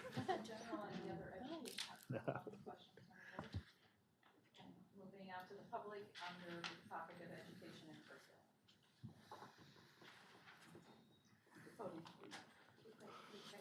curriculum. Thank you, Dr. Howard. The presentation that you just gave, and Dr. Conrad, you mentioned universal screeners.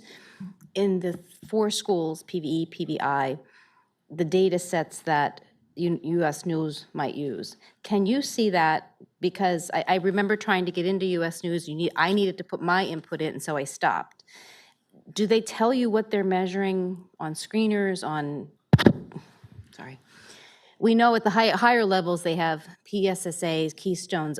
Just specifically, what are they looking for? Because even truancy could be lack of truancy could be a positive factor in a school. And I don't know if they put any of that in, or is this all educational? There's nothing with attendance in there. Nothing, and I'm just any other data things that are important, data numbers or data sets that are important to show the momentum and the growth in the school. It's PSSA, Keystones, AP scores, SATs, college readiness, those types of items. When the Future Ready Index opens, that's where you'll see attendance. And the one thing I do know, I don't know if I'm allowed to share, but we are up in attendance in all 4 buildings. In our Future Ready Index, it isn't out for public preview yet. It's just for us to be checking our data at this time in a preview. But the Future Ready Index will include attendance along with our state PSSA and Keystone scores. It's just a matter of what's showing our growth so that we can begin to compete in the valley again, to be.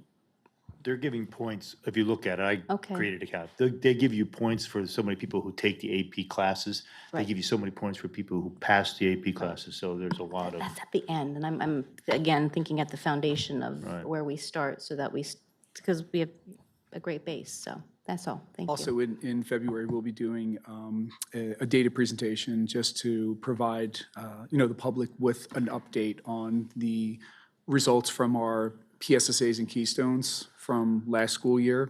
And then we usually try to track that data and present it in such a way that you can see over time, disparities, increases, decreases, things that might be attributed to that.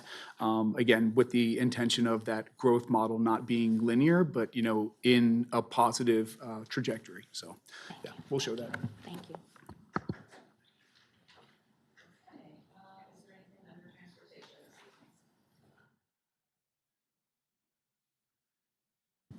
The Transportation Committee met on October 30th to discuss all of the submissions. The committee board members will be sharing that information with the board during executive session. How many submissions do we have? There were 5 vendors altogether.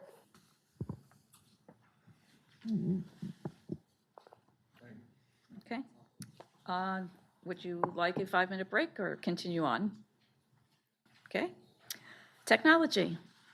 Oh, I'm sorry, transportation. Yeah, I'm sorry. Any public comment, transportation?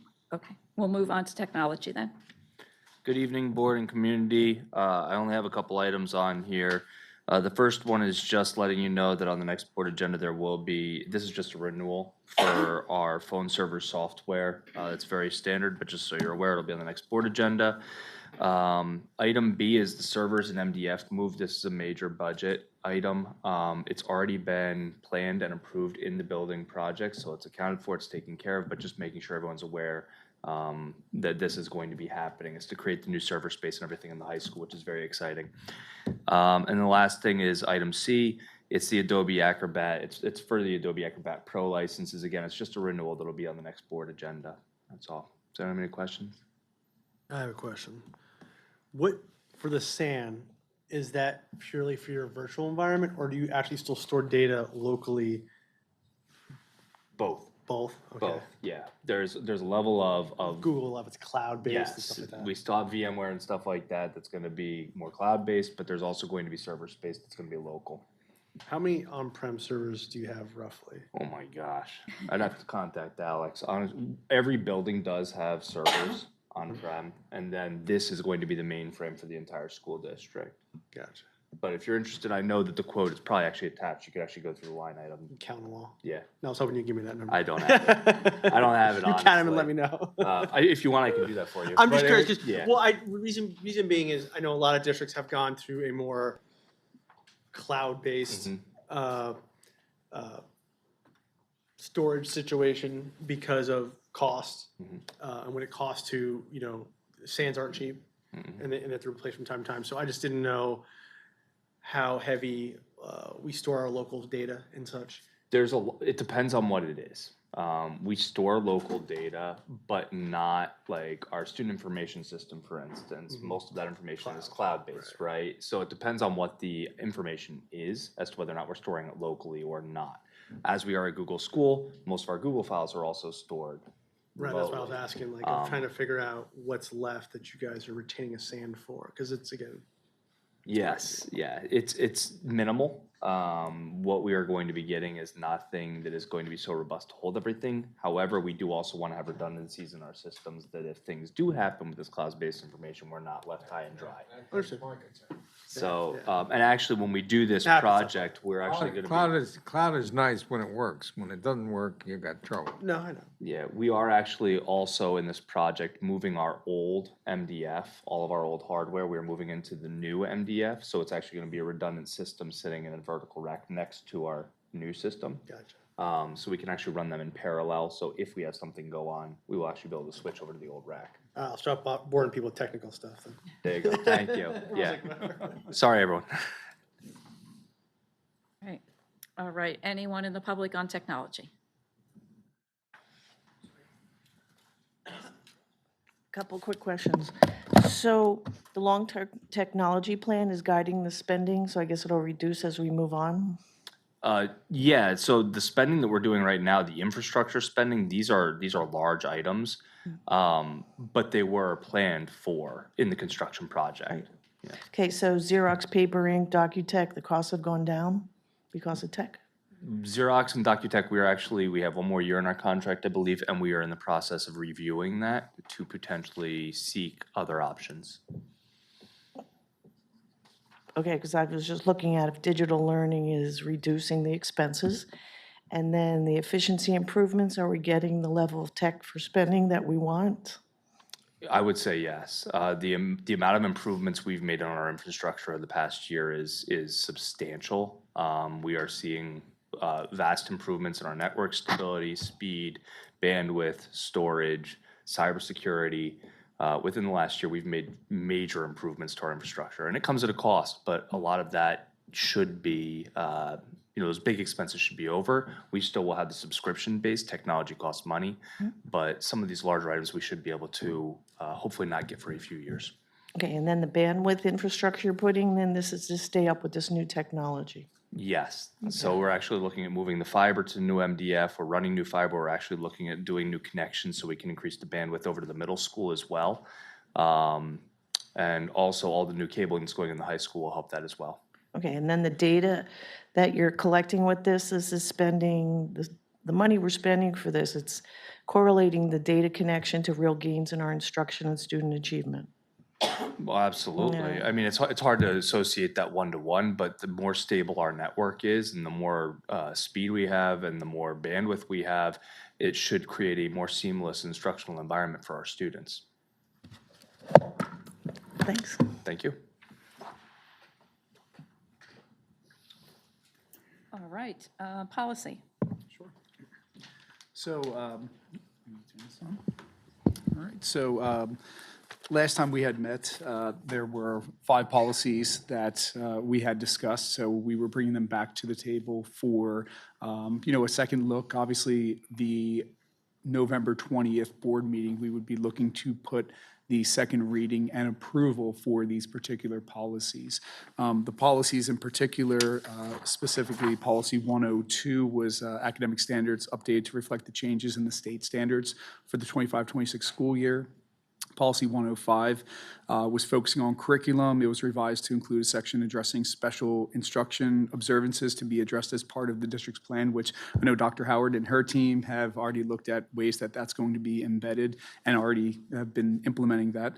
Policy 201 is the admission of students and adjusting that date for kindergarten start to be recommended then to start on September 15th. And then moving on to Policy 209.2, diabetes management, was just revised to include a statement about providing diabetes fact sheets. And then Policy 628, I know we had some discussion about this particular policy, was a school district initiated tax assessment appeals process. So wanted to open it up to see if there was any, if we want to go through one policy at a time, or if there was just policies one at a time. we could do that. 102. Oh, 102, okay, sure, yeah. On page 2. Yeah. I'm just, like, it talks about the academic standards. The authority, the board approves academic standards for district students to attain in the following context areas, down to number 12. Driver ed, I thought we, what did we do with that? I thought we moved that out. I mean, there's no. Yeah. Right, but is that, so if they don't take it, that's not a credit they can get? I'm not understanding why we're saying that that's going to be like one of our contact areas, but actually nobody has to take it. So does that need to be in there, or? That's a great question. Let me check with Mark Fitzgerald just to make sure. Because if it needs to be in there, then we should be making sure we offer, I mean, we have to Right. present it to, but if it's not, then why have it in there? That was my only. Yeah, you know what, let me look at the policy a little bit more, just because I want to verify that, the specific courses that are in there are reflective of what we have to offer, rather than what the state is requiring us, or, recommending make sure to we're met. us. That's all I'm curious. Correct, yeah. I'll look into that. It's a great question. No though. problem. So, Thank you. Yeah, of course. Anyone else on the other, Drivers. any of the policies? Okay, public comment on policy? What? Okay, we'll move on, and Dr. Conrad. Sure. Superintendent, community questions, the first item. Thank you, sorry. Yep, that's all right. Move this I big know, binder you out of my gotta lap. move your stuff around. I So, got it. yes, there were no community questions this evening. Okay. I did want to take an opportunity, just because, again, we're talking about community and the things that I think, Pleasant Valley has some great partnerships. And one of those partnerships is actually Toys for Tots. And I really want to thank, Mr. Pomcello and obviously Mrs. Rogers, or goodness gracious, Mrs. Adams, I know, thank you, right? But Mrs. Adams, who's been, an incredible contact to John Dixon, and we have a wonderful relationship with him. And he's very, grateful of the partnership that we have. So if I could actually ask both Mr. Pomposello and Miss Adams to come over to the to where I'm standing, if you don't mind. Come on up. Come on up. But we did receive a plaque. We received a nice plaque, and it was from the Monroe County PA Toys for Tots. And this is presented to Pleasant Valley Elementary School in appreciation of your support to the 2024 Toys for Tots campaign. So, Thank you. well done.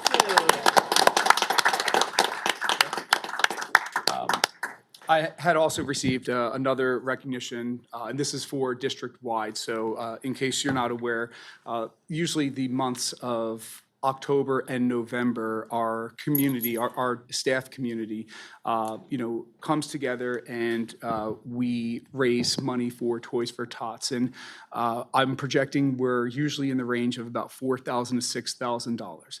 And I think it's important just to take a minute real quick, because I want to tell you an anecdotal story. I had received feedback from John Dixon, who came by a couple days ago, and you all have met. He's been to a few board meetings, and he said to me that he was contacted by one of our PV teachers, and the PV teacher had a conversation with one of the students who was at PVE. So the PVE student said to the teacher that I'm so grateful that Toys for Tots came and provided us with gifts, because otherwise I wouldn't have had any gifts for Christmas. And it's like stories like that like really touch your heart, because, we sometimes forget those little things that sometimes you have so many things going on in the world, but just those little sparks of just like love and life that help us to remind ourselves that we can really make a difference. And it's really, really incredible to hear those stories and know that, as we talked about, and John has mentioned numerous times, that, it impacts our students, it impacts students and children within the county.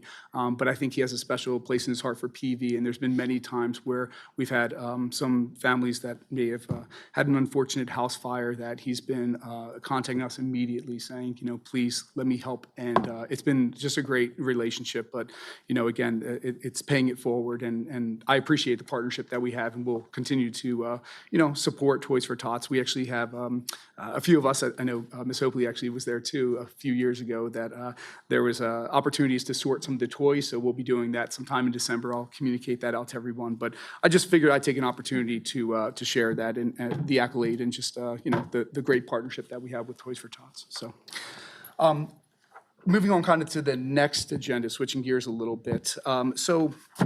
As you can see, let me get there. On the agenda, there's a community questions discussion. So I just figured I'd take an opportunity and start off like this. I really value the transparency and conversations that we have with, our parents and with community members. In fact, I really do want to take a moment to commend the administration team because I know oftentimes you're getting many questions and emails and phone calls from parents, from community members about certain things. And I appreciate that communication so much so that, oftentimes, I know that a lot of the conversations and answers and, questions that are being had are answered by our administration team. I also think it's great that community members, whether you have children in the district or not, feel confident enough to reach out to us because I think they know they're going to get an answer. So what we've been practicing for the past couple of years is, not only the opportunity for individuals to submit community questions, but, there's an ethic of care, I would say, to have a relationship and to try to have communication with individuals. So what I'm trying to get at is that I would definitely like to keep the community questions. However, I'd like to, ask the board's feedback on maybe a slight procedural change. As you know, oftentimes, whether it's a phone call or an email, all of those questions are answered. And I think in the context of sometimes what those questions are, it's a deeper conversation than a quick, Q&A. So one thing I'd like to propose would be to allow me or, my team to provide input and insight to respond to the community. And I think the second piece of that, which is the most important piece, is the opportunity for continued dialogue. And that can look like, a meeting set up with me, a data review to give individuals more insight into some of the things that they have questions about. And I say that because I think that gives us more value than, the question and stating publicly the answer, because typically that answer may be beneficial to other people, and certainly we can bring that to the foresight of everyone else's, forefront of everyone else's thoughts. But I think it's important to be able to take an opportunity to share with that individual and have that dialogue, because that's really that one-on-one dialogue. So I wasn't sure how the board felt. Again, recommending keeping the community questions and pivoting a little bit where we're not divulging into the question and answer in a public setting, rather in a setting where there's an opportunity for continued dialogue. So wasn't sure what your thoughts are. Are you going to go? No? My input, having observed this over a number of years, is I think there's a great deal of benefit in putting it to the public as well. I think the idea of maybe a more detailed, dialogue between yourself and whoever submitted the question is meaningful and helpful. But I think that often the topics can come up, and they have in the past, that are beneficial to the community at large, and perhaps will prevent a repeated submission of that same question multiple times, which hopefully would decrease in some respects the workload that comes in on a similar question on a common topic. Now, where it deals specifically one-on-one and there's some degree of privacy associated with it, that is the best, that approach, the one-on-one approach is the best. But I still think we need to have the community right as well. I just would like to add that too. I mean, I understand where you're coming from, and some of the questions, like I said, they're asked, and are they really totally necessary for everyone to hear them? But I would like to see them answered. And if an email was something, like two ways I look at it. One, if you're going to email, if you CC the board so we know what the question was and how it responded, or maybe you have a superintendent's question thing, that here on this date, here is the question and here is the answer I gave. So if someone's not here at the meeting, they can turn to that page and they can find that information instead of, like I said, I think during this time, I kind of don't see, I mean, that's just me personally. I see the importance of the questions. Without a doubt, I see the importance of the questions. But I'd like to see, like you said, more of a dialogue either through the email and you get, a little more in depth with them, or on the, here's my superintendent for this week, here's the questions that were submitted, and here is my response. So anybody can look at it at all. I just, Yeah. that's my just. And thank you for that feedback too. I think that's great because oftentimes, as the board knows, when I do respond to a question, I provide you guys with the the details to that. So I think keeping you in the loop as well is really important. And frankly, I know that sometimes if I personally don't know that information, I might pivot to Mr. Van Voorhis, who can give us a little bit more of tech and AI insight. I know some of these questions have actually come out through the Citizens Advisory Committee, so that's always another avenue to kind of reiterate, like, hey, there were some questions about AI and where we're storing the data, but here's what we discussed, not only in Citizens Advisory, but to make other people who might have similar questions aware. And I do like the idea of even like, almost a location, if there's some, general questions, here's some FAQs that the community might want to know. Right. Yeah. Could you do something on the school website, like Community Corner? Yeah. Put a link on Absolutely. that. Yeah, You I like could- that. You could download all your responses. And Absolutely. the community knows they can go in there and see what, But I think, who's been up to what there. Just call it Community Corner. I love that idea, but to just add to that, I don't feel like it should, there's no value in putting who the questions are coming from. Agreed. Just That- the I questions. agree. Correct. I agree. Correct, yeah.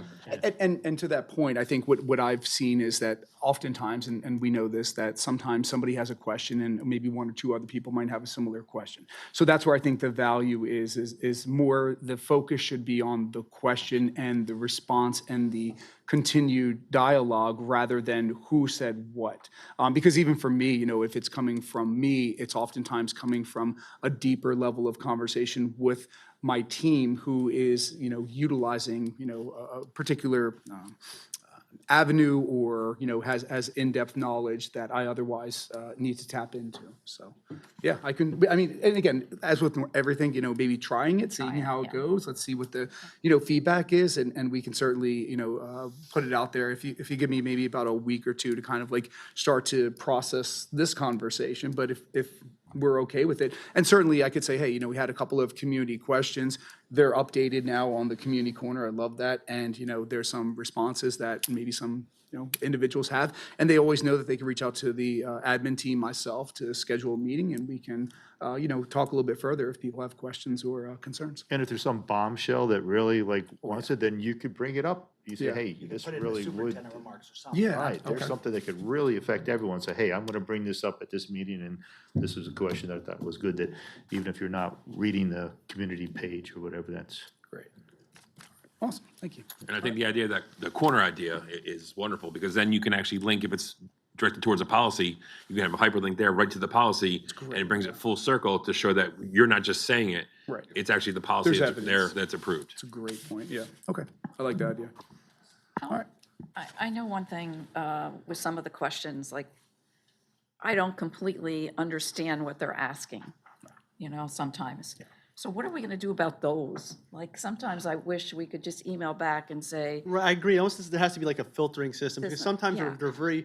the questions are great and the community wants to know these answers. Sometimes they're very pointed questions and they're like almost a one-on-one situation. So like, I don't necessarily know a one-on-one type request should be on the community corner, like no one else is gonna.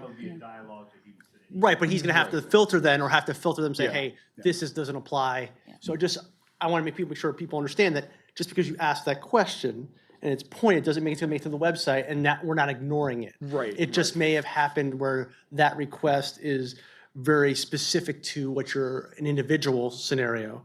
So I don't want to put every person's individual scenario on this community corner. I want to make sure we're impacting global community questions that are helping the masses. And on those individuals, maybe, hey, I got this, maybe let us know, hey, we got this one. This is more of a one-on-one. We're going to handle it. And then maybe CC us and be like, okay, great, you handled it. So Yeah, doesn't and I make- could share that with the board, that, hey, I reached out to this individual, you know, I Right, think it exactly. begs maybe, maybe there's a couple of questions in a row, and it's like, I want to maybe understand a little bit deeper of like, what is this specific, you know, Right. question, so I can help to navigate. Because I don't want a the repository of response. questions that are just like not applicable for the majority of the people. Like, Of course, yeah. there are important questions that need to be answered, obviously, but Yeah.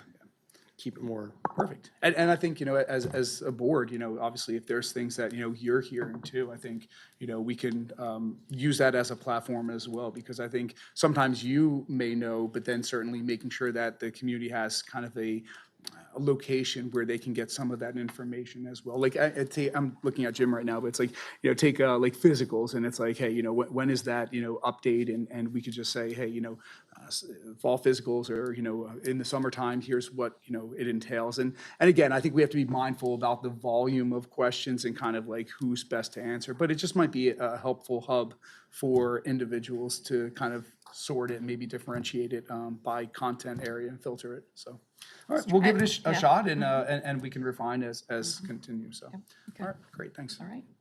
All right, moving on to the pay survey. So the pay survey will be provided to students in grades 6, 8, 10, and 12 on November 21st. Parents will be receiving notifications actually this Sunday in the phone blast, and then there's a few, at least one other follow-up. There's some email information. I want to be very clear that the survey is voluntary and anonymous, but there is benefit to gathering that data. And again, reminding ourselves that it is survey data, looking at how does that data stack against, you know, what quantifiable data we have to keep our kids safe, to keep our staff safe, and to provide necessary supports that would help, you know, students to feel safe, feel supported, and, you know, really become the best version of themselves here at PV.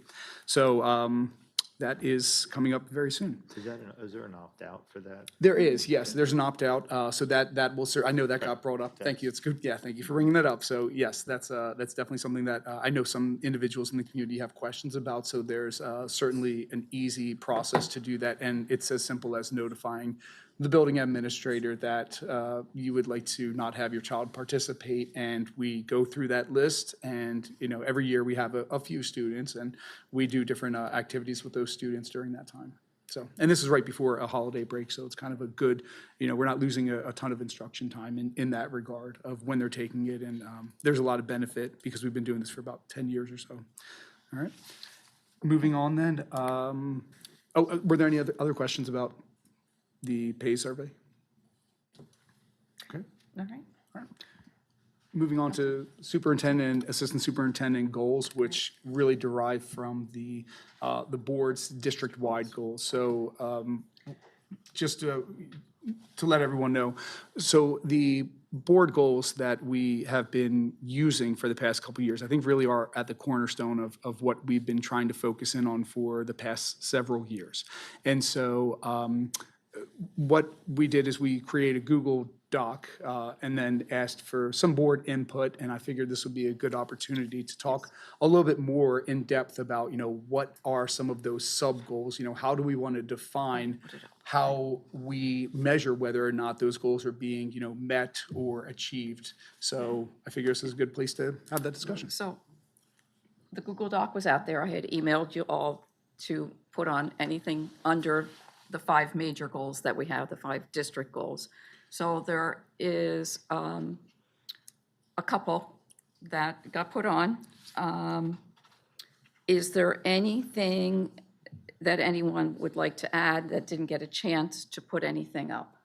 I guess is the first thing I think I'd like to.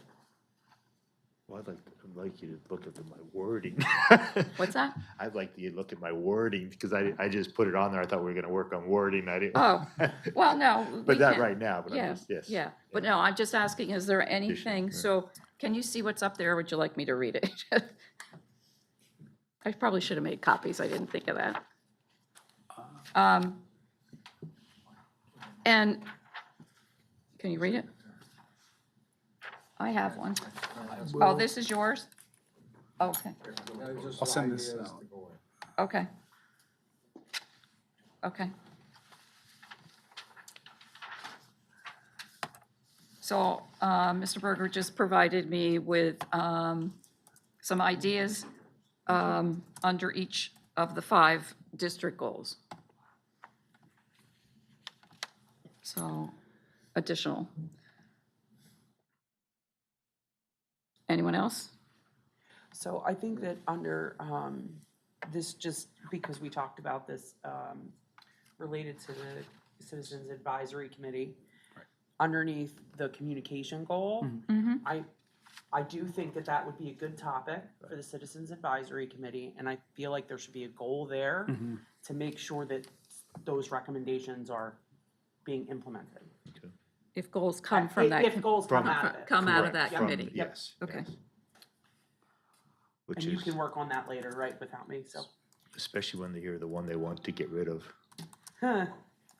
Well, I'll bring that up under other. Okay. All right, all right. So since, Security out there. I'm just trying to think of a way Related to communication, if it comes up. Yeah. that we can proceed with this. Because I'm just being now handed this one, so, and you haven't seen it either. I think this takes at least another round. Yeah, I think Yeah, it does yeah, that's- too. So Well- at least we have everyone's input now, okay?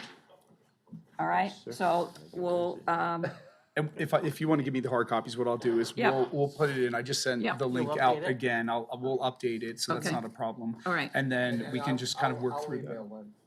okay. I'll email what I just. I'll check your wording. Yes. Okay. It was like, oh, we need this. And I'm like, hurry and put it in. I'm Okay, like, I that'll work. I worded this correctly. All right, are you So, okay with that? yeah, that's fine. So, Okay. 'Cause I'm too again, an straightforward. evolution, Continue. but we'll Yes. continue to have these Yeah, discussions. yeah, Try and to I'll sugarcoat it. look and we'll see what we Right, can come up with. And I think. I don't think we need a whole lot. I think, you Right. know, we can't put them on overload. Yeah, we can't. Yeah, right. So, Yeah, and, Yeah, and so- I think for the public too, and I don't want to talk out of turn, but I think it's valuable for them to understand, so when the board, reviews the goals and they're saying, hey, these are the areas that we really want to improve upon, I want people to understand that it is oftentimes a continuous dialogue. And what I mean by that is like, there may be a situation or a concern that's brought up at a given point in the year. And then, so what the board has done actually is said, okay, so we identified that this is an area that we can improve upon. So then there's some additional expectations set forth, and then we're working towards that. So what I'm saying is, it's not, one and done and that's it. There is sometimes an evolution when it comes to reshaping some of those sub-goals and some of those other areas that we want to continually work towards. Is that an accurate statement, I think? It's just, yeah. I think, like Dr. Conrad said, and Dr. Howard, they're working, they want a way that they can better include everyone. And this is which is great. And they want us to say what exactly you wanted. So we want, they're asking for the information. We're saying, hey, here it is. We want to be a community. Like you said, their big thing is, as a community excellence, that's us. And we work together. Thank you. And some of the goals do have to be fluid. As things change, we need to Correct. and modify. Absolutely. absolutely. All right. All right, And what else? remote. Yep, so the remote learning start time, so that was actually sent out to our staff pretty recently. The handbooks that are on the district website have been updated and reflected in that. So we've been using basically an inclement weather work chart for our staff that kind of notifies them, in the event that we do a 2-hour delay, this is what your expectation is as a staff when we've had the, when we've had to pivot to using a FID day. And just to be clear, like they're defined by the state as a flexible instruction day. But flexible can kind of mean a bunch of different things. So we've taken the stance that, it's been remote, okay? So sometimes you'll hear RID and FID, right? And not to confuse anyone, but it's really for us a remote instruction day. So essentially you have a regular day of school, you have a 2-hour delay, or you have a remote instruction day. And again, the catalyst for those two remote instruction days really are weather-related. And, unfortunately, and sometimes we have to be mindful that safety is something that we need to pivot as well. And I think we've, as a staff, have done a really good job with, the continuity of learning during the school year.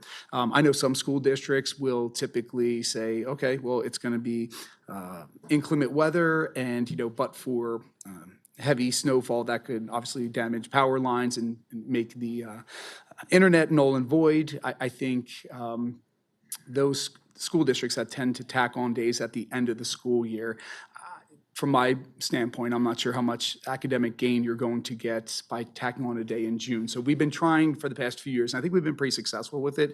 We've had some modifications to our schedule, but, collaboratively, we have worked with our unions and said, we think that this is going to be the best approach. So that schedule, I think, is accessible to everyone. I believe it's on the district website as well under each of the pages.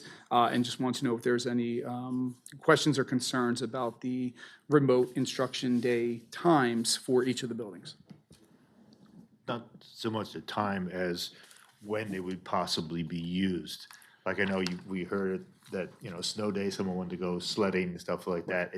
Are we gonna say, okay, we'll take the first snow day as a snow day, and then the second day is a remote day? Or are you looking at a remote day and a snow day, or you can alter them, or what is the thought process on that? It's a good question. I think for us, it's fluid. And what I mean by that is I think we typically operate with a mindset that will likely pivot to a remote instruction day.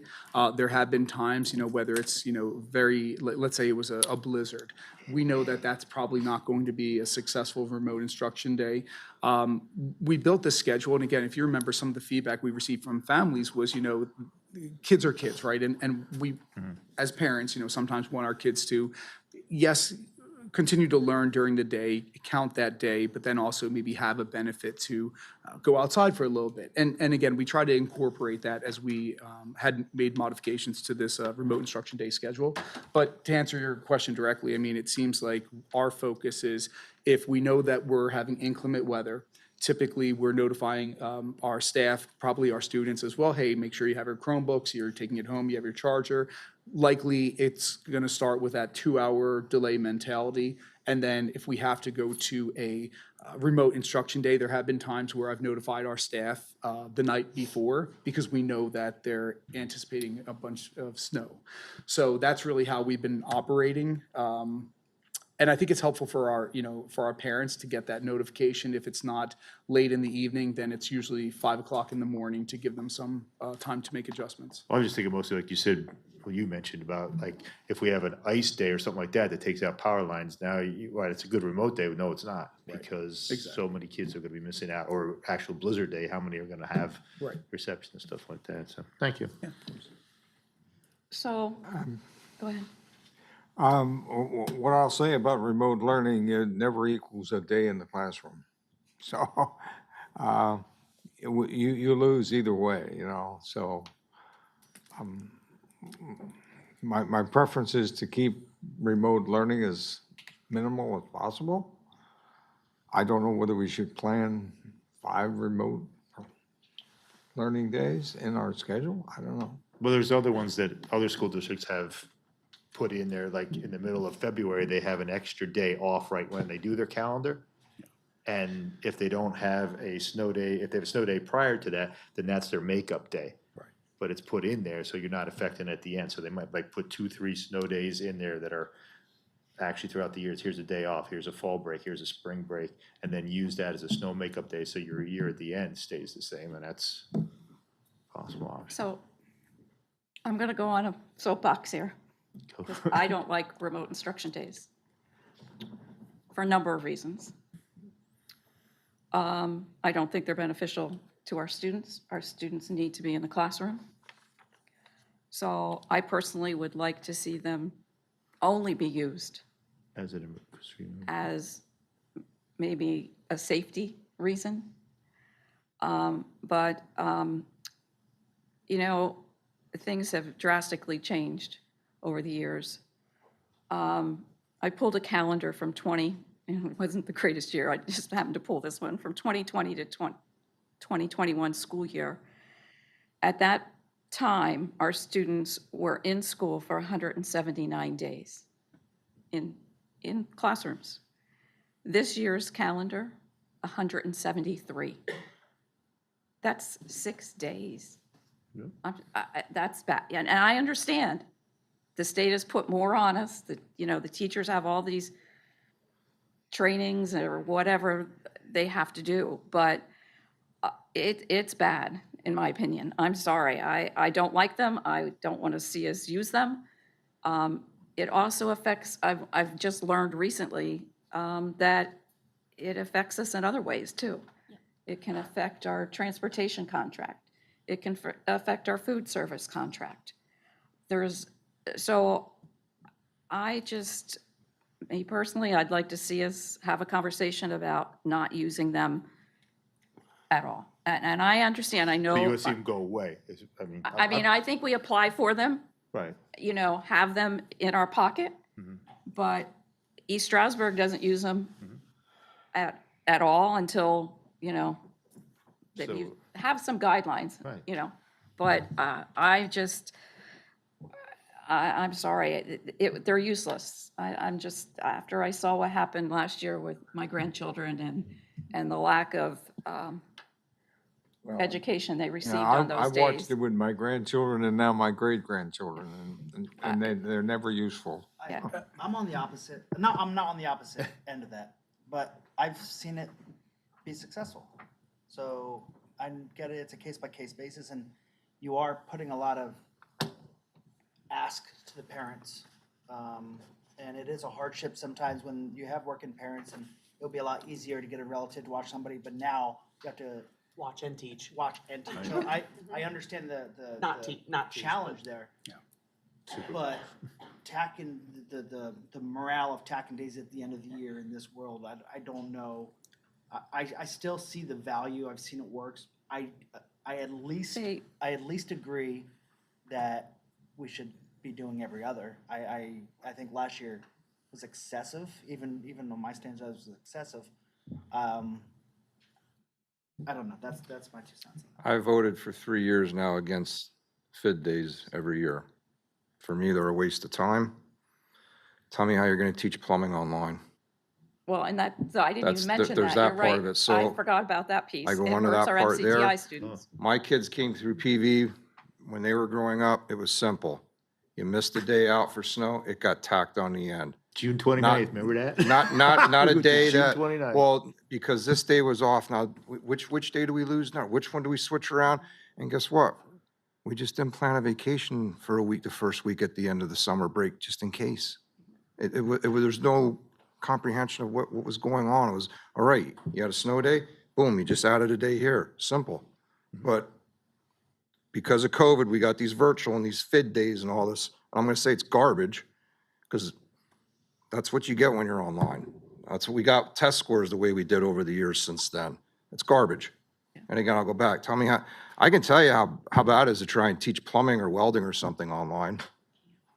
So Well, they again, don't. who really are we benefiting here? So then if we've used our days and other school districts haven't, our kids don't have the opportunity to go to MCTI because they've tacked days on. So our kids lose out there too. So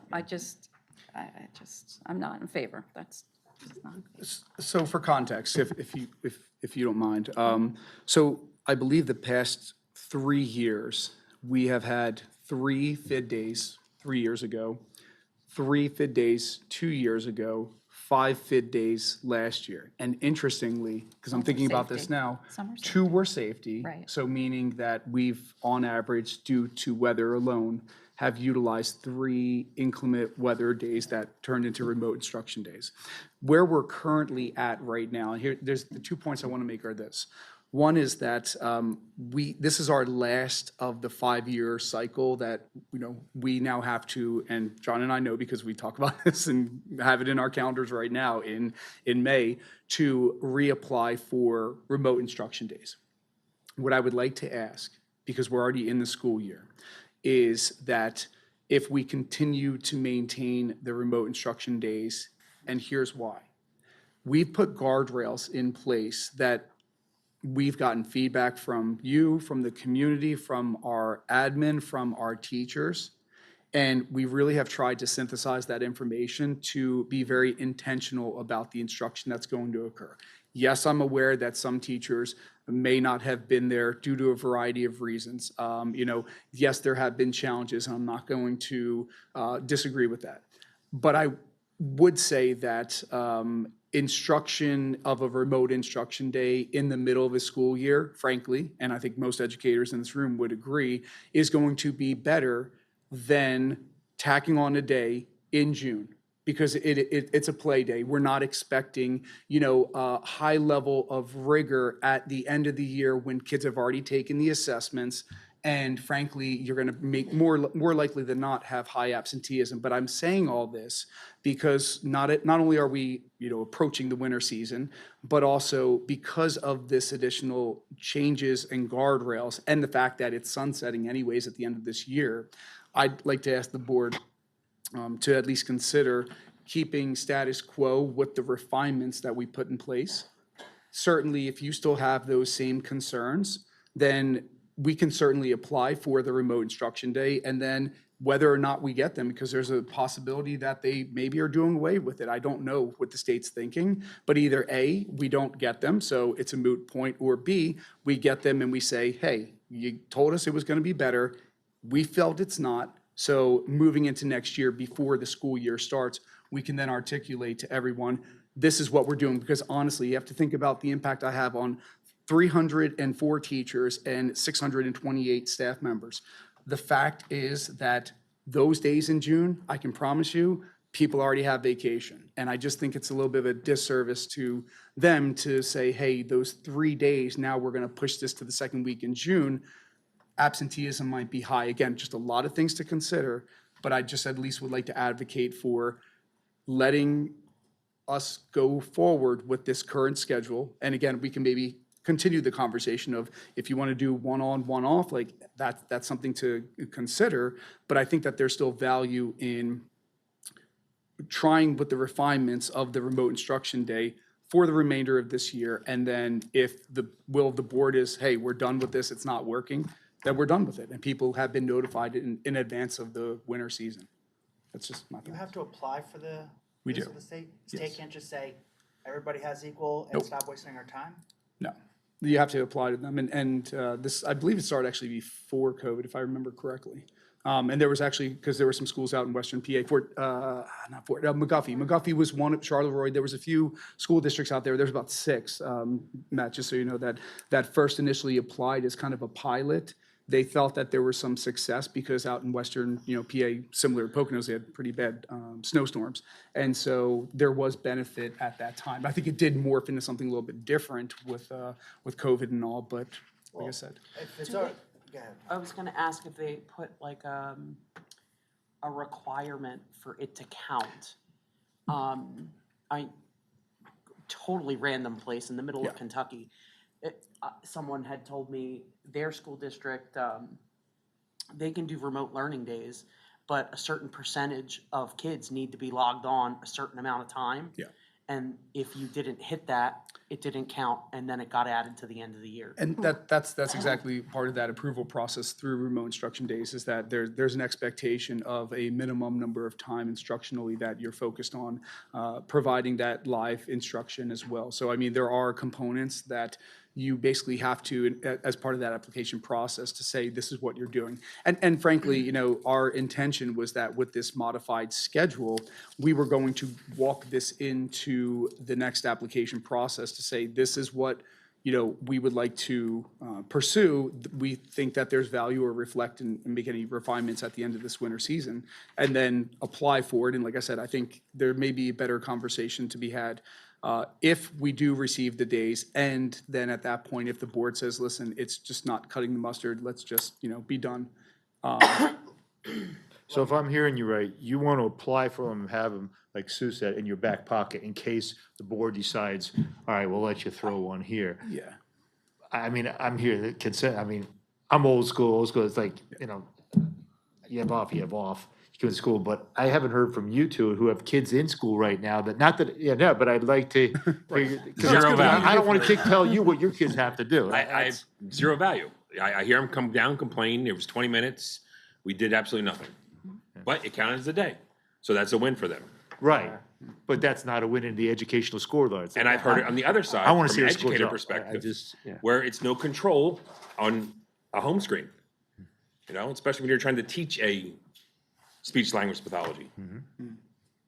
You know, I'd rather just take them out, call it a day, and go have fun. Use the toys, and I'll take a day off.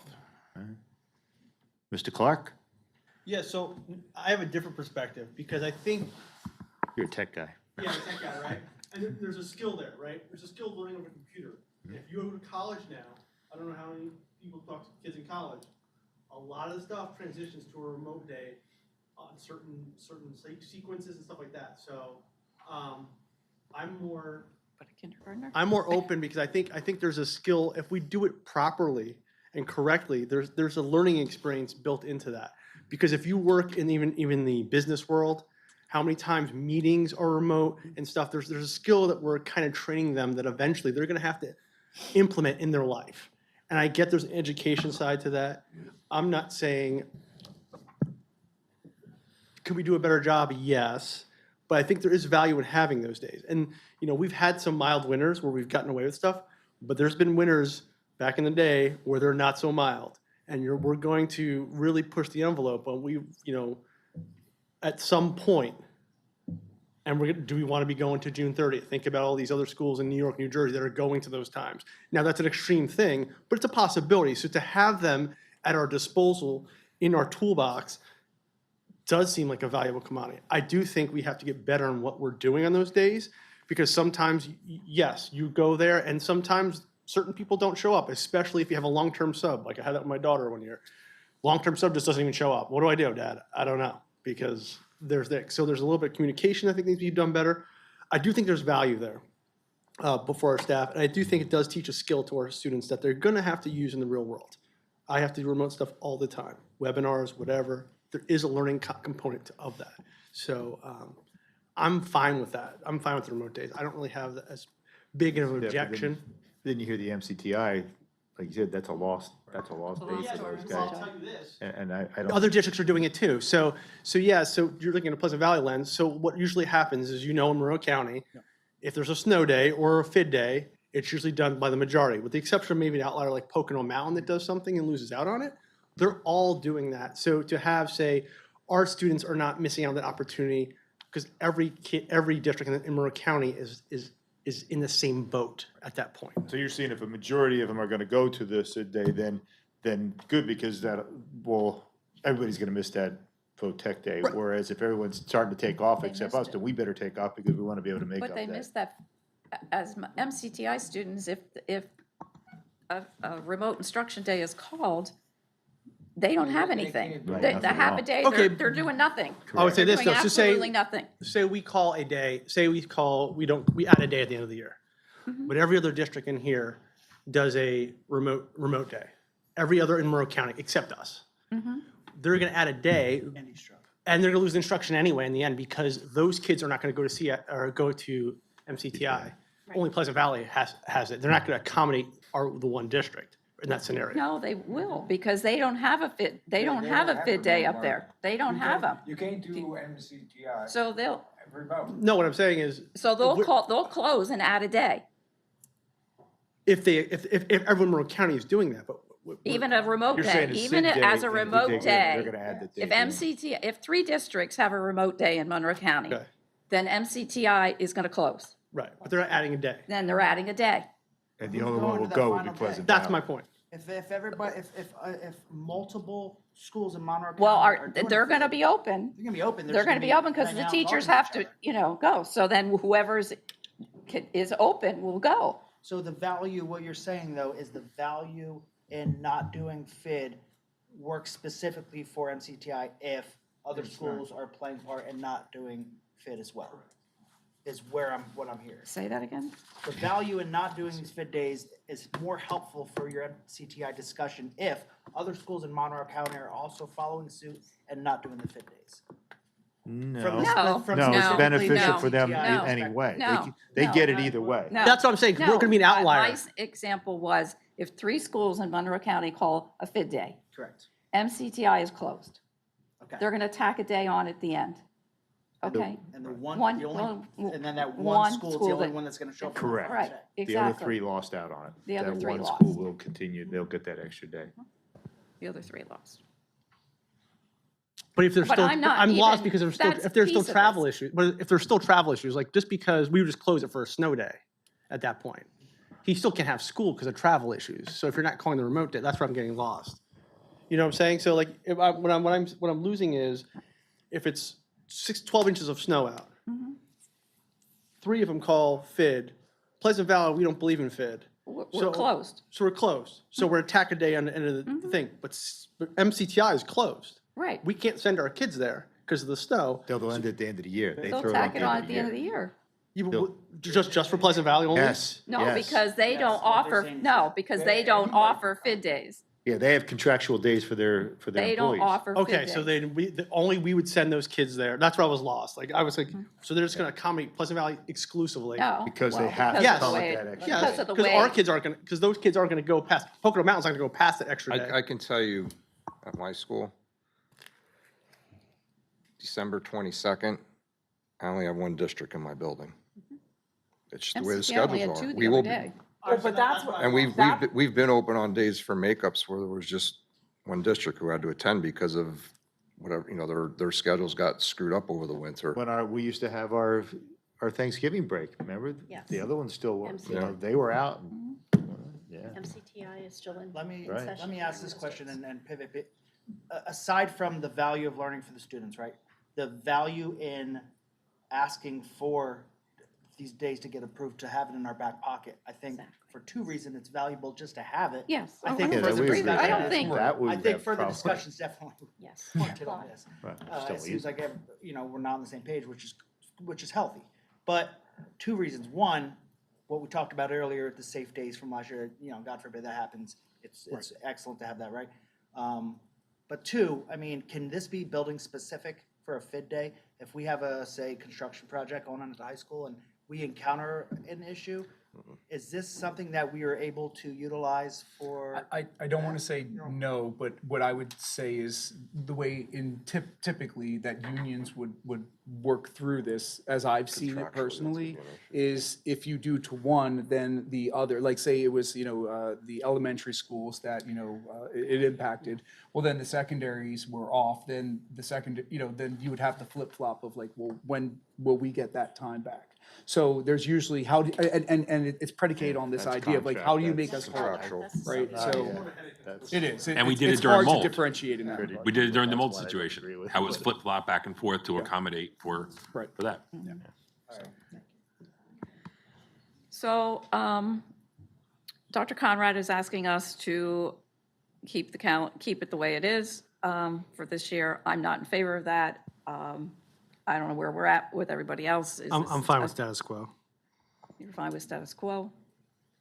Is that what the ask is, or is the ask applying for the days? What is We the already ask? What applied is for the ask? days. We already did that? We have have the the days. days. Yeah, we have the days right We now. already have the days. Right. He wants to be able to use them. Special ed doesn't. As needed, tactfully, because you know that I'd much rather go a 2-hour delay, and I've been pretty good about that the last few years. My default, let's say it like that, is not a inclement weather day and remote instruction day, so. I'm a no. I mean, I don't mind having the bank, but I'd like to see our kids in school. and see 'em. of using 5. I'm a yes, but not concurrent. I like flip-flop. You use one, you cannot use the next day as a FID day. So in my opinion, it should go FID, then off of school, then FID, then off of school to give the parents some relief on and flexibility for that. I know where you are. Well, I'm not in favor of this. I don't know if it's going to be up for vote for the next meeting or not, but I would somewhat be entertaining to the idea of this is used in an emergency. And I'm sorry, but I see it as the quick go-to. And that's not, so if we know we're getting the blizzard And after day 3 of being out, we go virtual. In that situation, because I can remember back where there was years we had it, we were off, schools were closed for a week. Yep. That would have been beneficial at that point to have a check-in with our kids. But to have it as in your back pocket as the easy out go-to, no, because the other part too is, I forgot to bring this up. People don't understand unless they've been in those shoes, what it's like to have a severely special ed student and have to go through this. That's even worse yet. So it's great to hear everybody else, these stellar students and stuff, but when it comes to disabilities and people that have disabled children in the school system, take that in consideration as well. It's a nightmare. So if we could do stipulation on that, like after day 3 in an extreme emergency event, but not, it should not be the quick go-to right off the bat. Oh, FID day. Is this, I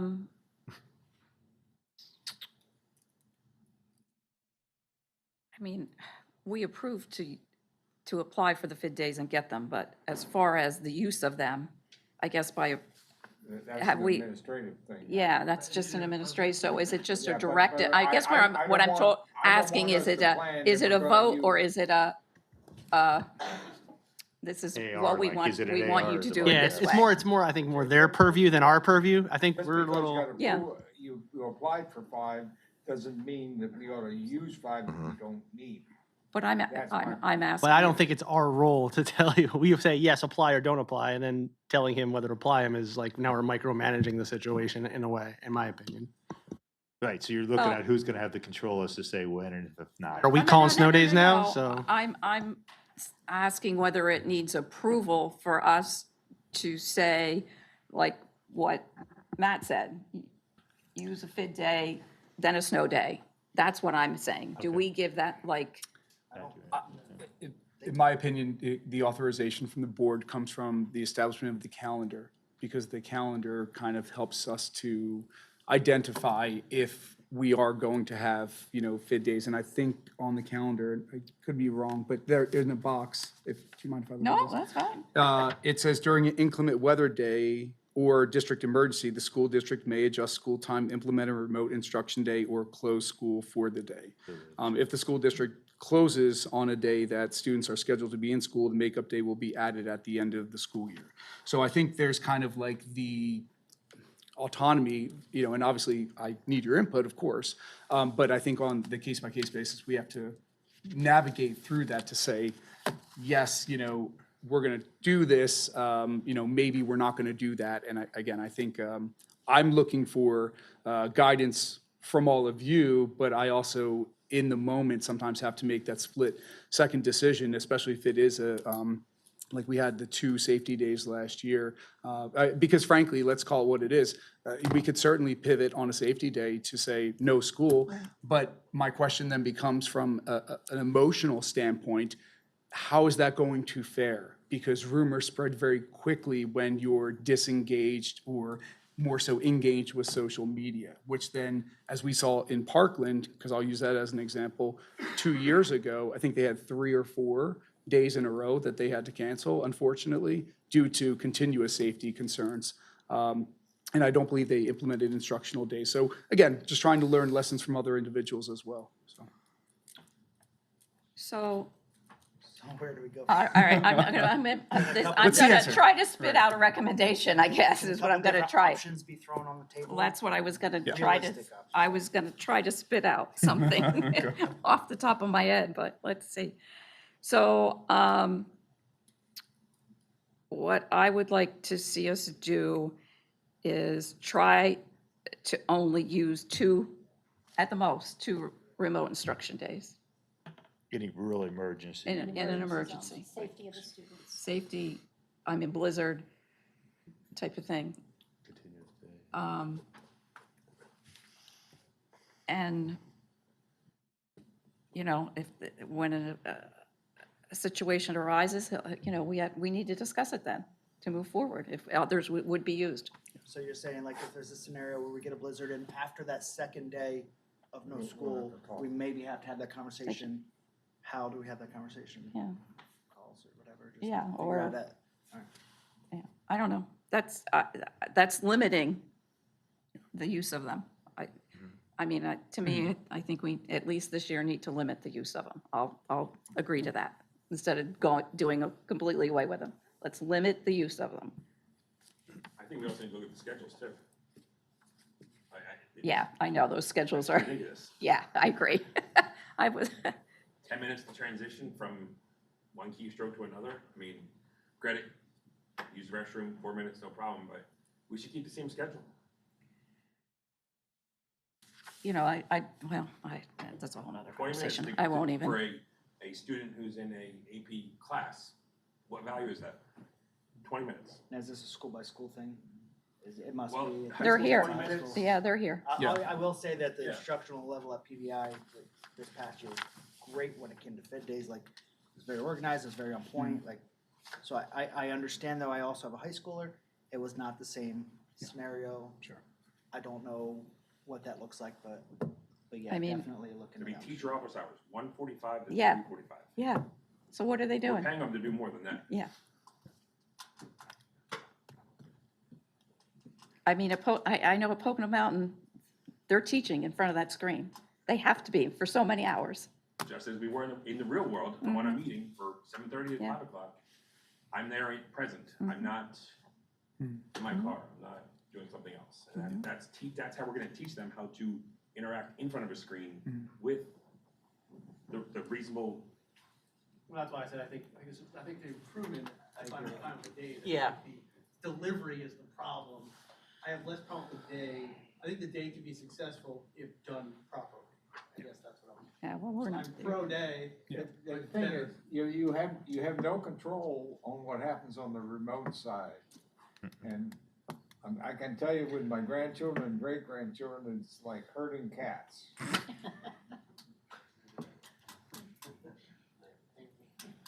So, So where are we yeah, at? where are we So at? where are we at?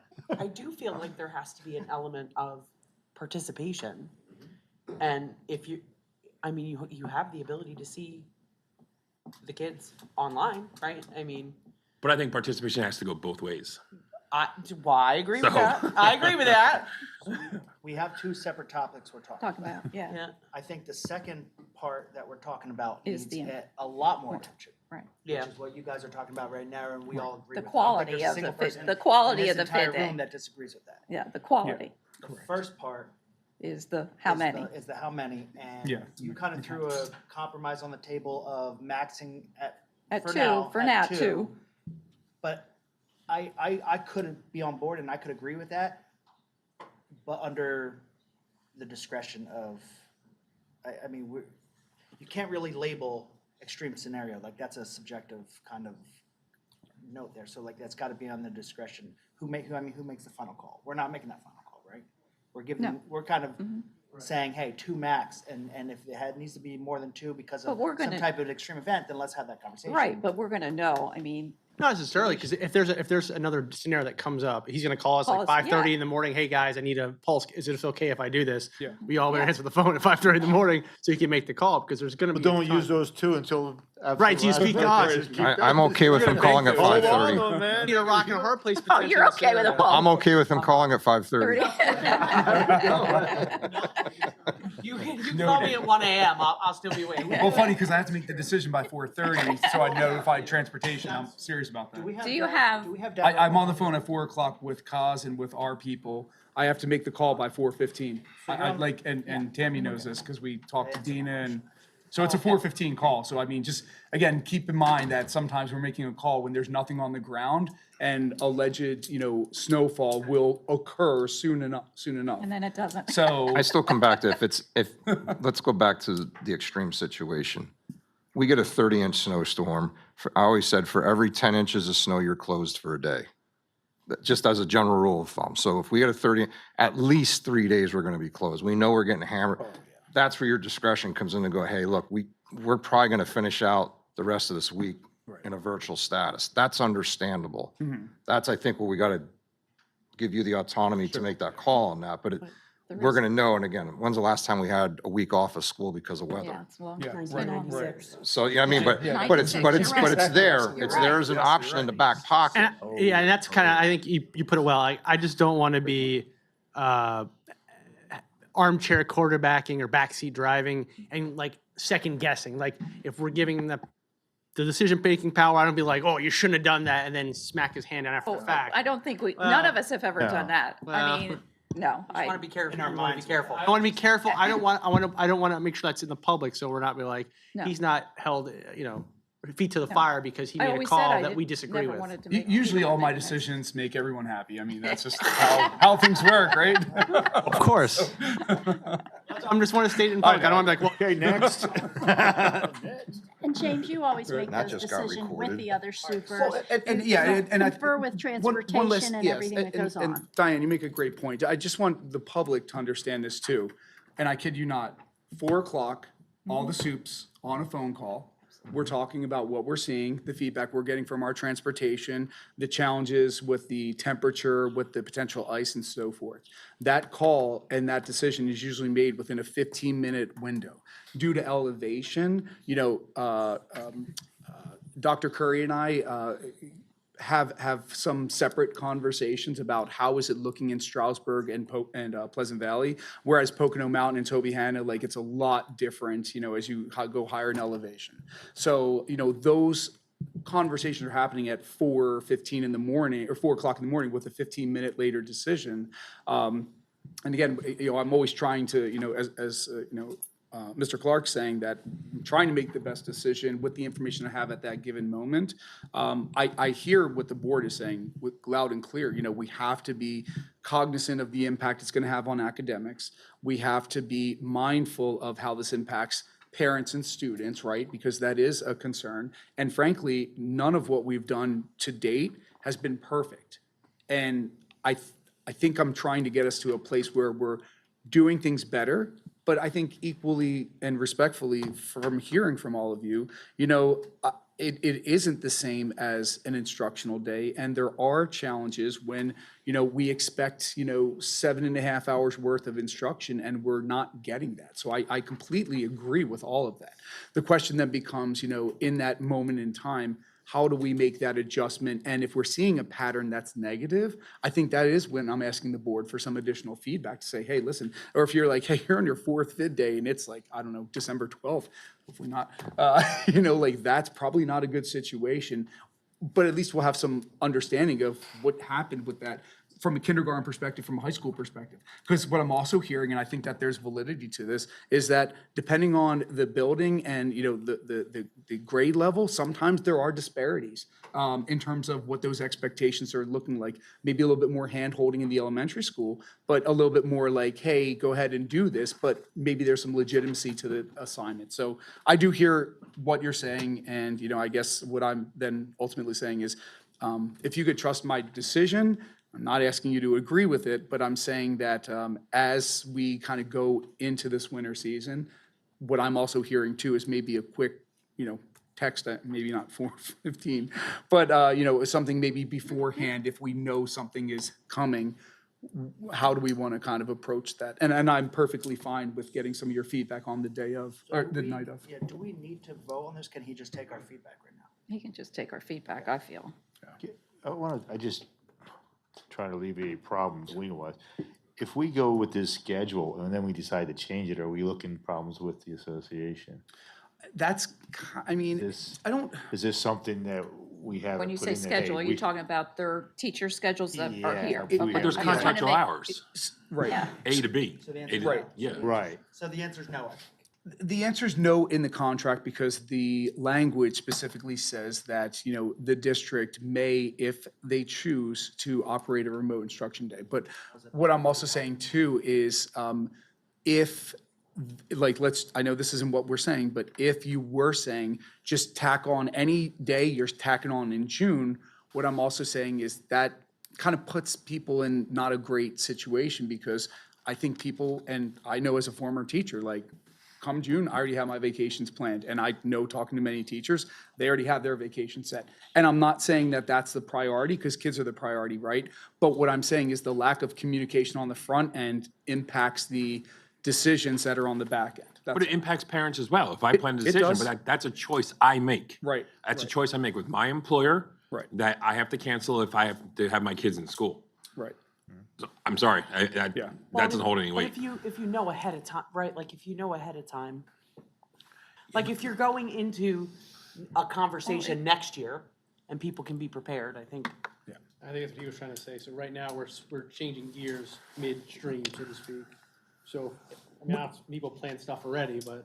Right, and to that point, I mean. They might we've- have planned it, but how do we know what the weather's even gonna be? Right, right. We could have I 10 mean, blizzards. Yeah, We could, exactly. right. We could. Hopefully not. And Let's- then- June 15th, you know. 20th. Yeah, so. All right, so, I think we beat this to, Yeah, I just want to beat one more time. I Just- I just look at this, like I said, because what Ryan said about, you know, like, we want the teachers to be, we want them to be there more often. Like, right now, you're saying from 2:10 until 2:35, that's a lot of time off. And are we able to change that we extend it? Guess what? You're only gonna end up with your prep period and your lunch period, and you need to be on, you know, is that gonna, by putting out this schedule, are we setting ourselves in stone saying, hey, the association said, well, this is what you did before, you know, you can't take all that If extra they, time if they away come back to from- that, and then absolutely be all in favor of getting rid of fit days in general. Right. At that point, you know. No, I'm good. I just want to alleviate. is this exactly what they did last year? No, this is different than what we did last year. Schedule's different. The schedule's different. And I think part of it is because we might not have gone through like every, you know, period. There were some variances, I think, depending on buildings too. So what we tried to do is encapsulize, like, if you have 9 periods or 8 periods, you know, you're going to go to all of those periods with the intention that we're going to do some direct instruction, some work. But as you're doing that work on the back end, I am available for those office hours. And I do know for an absolute fact that kids do go into that, maybe not to the volume that we want or everyone, I would never say that. But I know that some kids will go in because they're like, hey, I need to finish up this assignment that I should be bringing to school the next day because we're going to be in person. So, but So this the- schedule what was- is new. Okay, what exactly is the reason for such a long office hour period? It's trying to be very intentional, and it's a good question. And I don't know if the principals want to chime into this, but I mean, you know, I think when they're getting feedback from parents about, you know, the quality, good or bad, during the past few years of remote instruction day, I think collectively we've looked at, okay, so what pivots can we make? How can we be very intentional, right? Obviously contractually, we know that if we're going to move to a remote instruction day, there needs to be that opportunity to plan. So that is something that we've, you know, I outlined. don't disagree with that. Right, That right. very first Sure. teacher prep time in the beginning, I can agree with. Yeah, But right. the long office hours, what's, From my standpoint, I mean, I think it's that ability to give kids what they need, right? There are some students, and depending on the different grade levels, that they can, you know, let's say it's an AP class, okay, this is what the assignment is, you need to work on this. Kids are gonna be working on some of this during that time. So although I might physically see that AP stats teacher for 20 minutes, I know by the end of the day, I'm gonna continue So- to do this work. So it's more of a, I need you to complete this later on in the day. I'm available to you in case you have any questions. And but again, the kids kids don't. tapping into it. Right, but the kids don't have to be logged on during that teacher office hours. They don't, but the work that they're assigning should encompass the full I school day understand so that. they can come back in during that time. So, Yeah, that's where there's, Yeah. it's not And every good. student, every teacher will be different in how it's right. managed. Yeah. All right, not that I think you have any great direction here, but, We can have some more talks. okay, all right, okay, all right, sorry. Time's not snow coming, hopefully. Somebody said there were snow flurries last night, I don't know, I Yeah. didn't see We them. had a hurricane day the one time. Yeah, I remember that, yeah, all right. All right, next The item was the resolution urging the PA General Assembly to end the state budget impasse.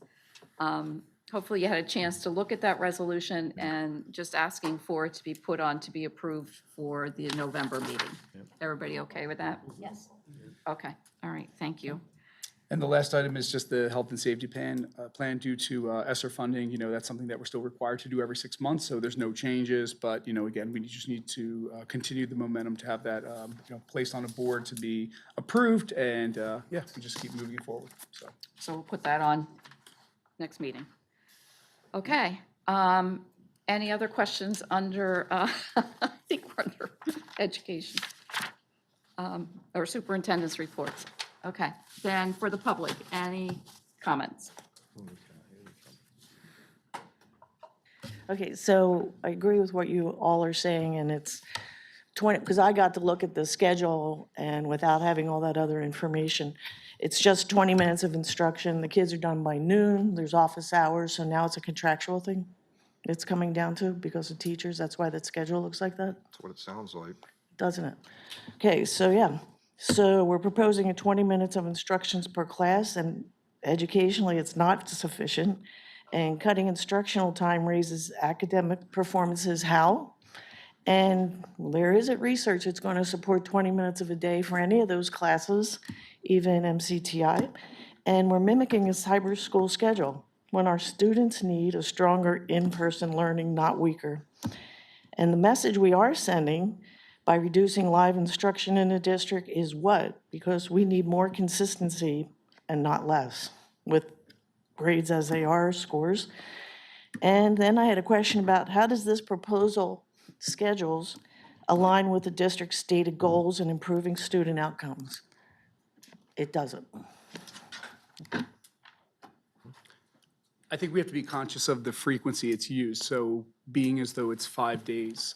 Again, I think anybody that's an educator that has ever had to teach on a snow day that occurred during the year and then to tack that day onto June 2nd or June 3rd, I'm pretty confident any educator in this room would say that you cannot compare that day and say, well, that's just as good as another day of instruction.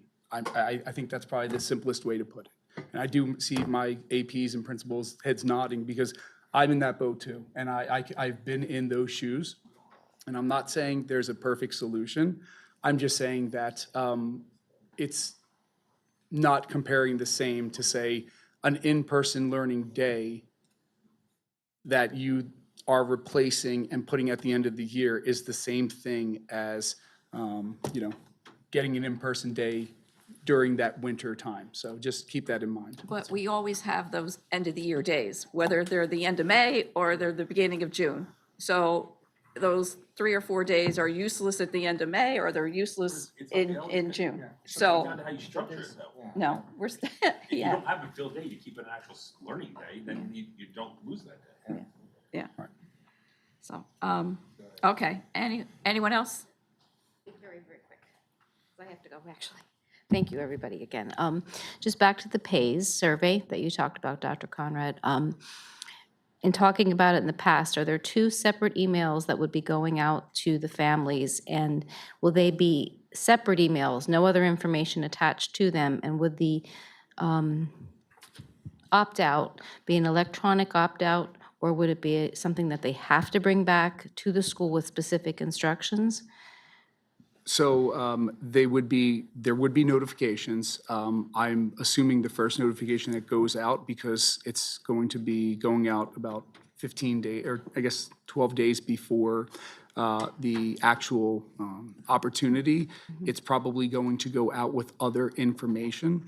We have strategically placed a phone call. I believe it's going to be, Mr. Van Voorhis, on Monday of the week of the PAYS, where we're going to be sending that out. That's going to come from Kathleen Franklin. That's just going to remind parents that we are doing the PAYS and that if they have a concern, so that'll be a standalone notification just to remind parents as we get closer to that.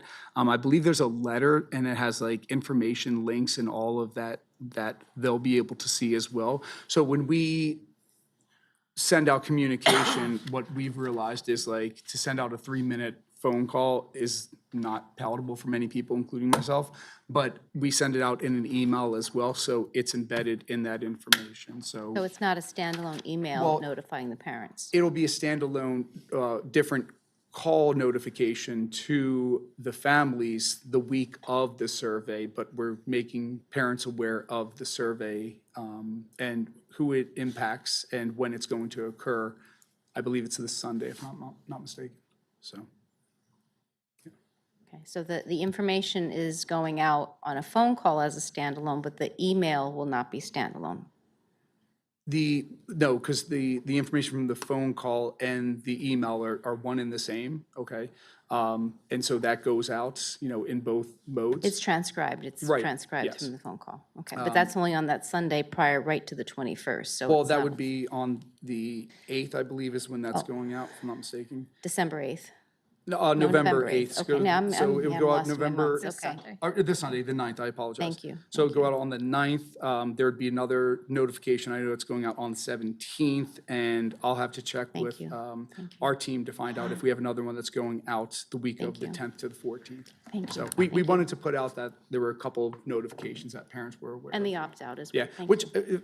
quite frankly, I think is a large increase in comparison to what we've done last year. I'd have to look at that specifically for, comparison, but I will say that we've always notified families, there's an opportunity. If you don't want to participate, you can let us know and you can opt out, so.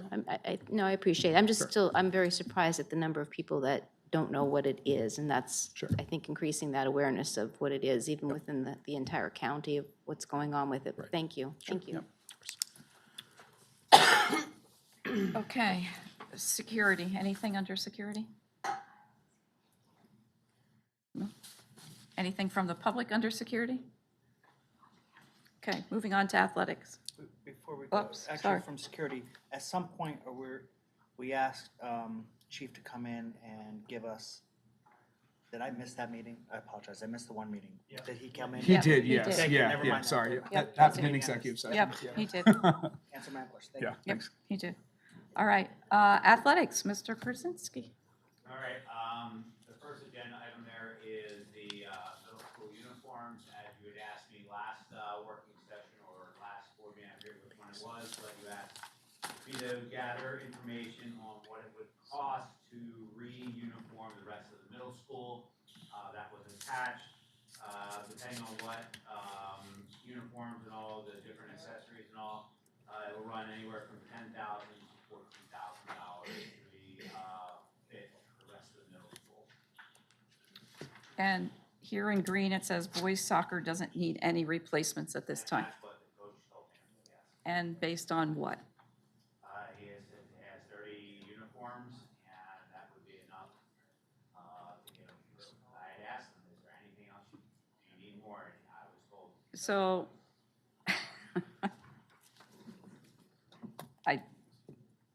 how comes then that the one team had uniforms and the other team didn't? I don't understand. again, I had asked him, he said no. Now, I don't know if it was the varsity coach or the middle school coach decided to go with a few extra players that they didn't have uniforms for. That I can't get a true answer out of. So how many uniforms do we have that were just purchased at that? How many? 30. And you have to have 22 to fill two teams. Correct, or if you have transitionals that you could play both sides. Just like JV, you have for transitional players, they'll play JV, but they'll also get some varsity time as well. But that's not how the program was run at that level, Correct. okay, this year, from what I saw, anyway. So, I don't know. I wouldn't want to see the program run that way with a limited number of players, I guess, either. No. I mean, it's, the more we can have involved, the better it is for our kids, or, to have more involved. So I wouldn't want to see the teams limited. So if, I'll reach out to Coach Gould and see. 30 is a large number to have. That's probably your max well, if there was 30 uniforms, then why didn't the other team get the, it doesn't make, something's not making sense here. I'm sorry, it's just not making any sense. So, I think someone, if I need to, I'll talk to Coach Gould, because somebody needs to research this.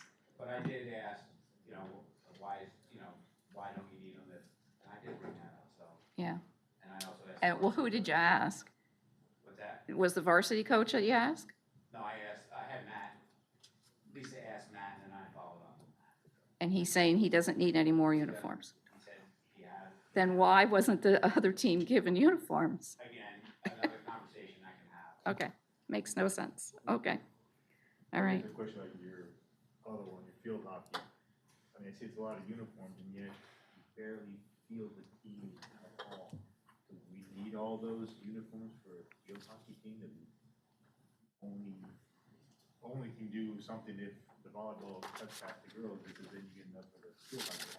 I don't see why we're buying so many uniforms for. Again, I just took typically what you would buy for middle school with the numbers. Again, this is just a quote. If we need to trim it down, we need to trim it down.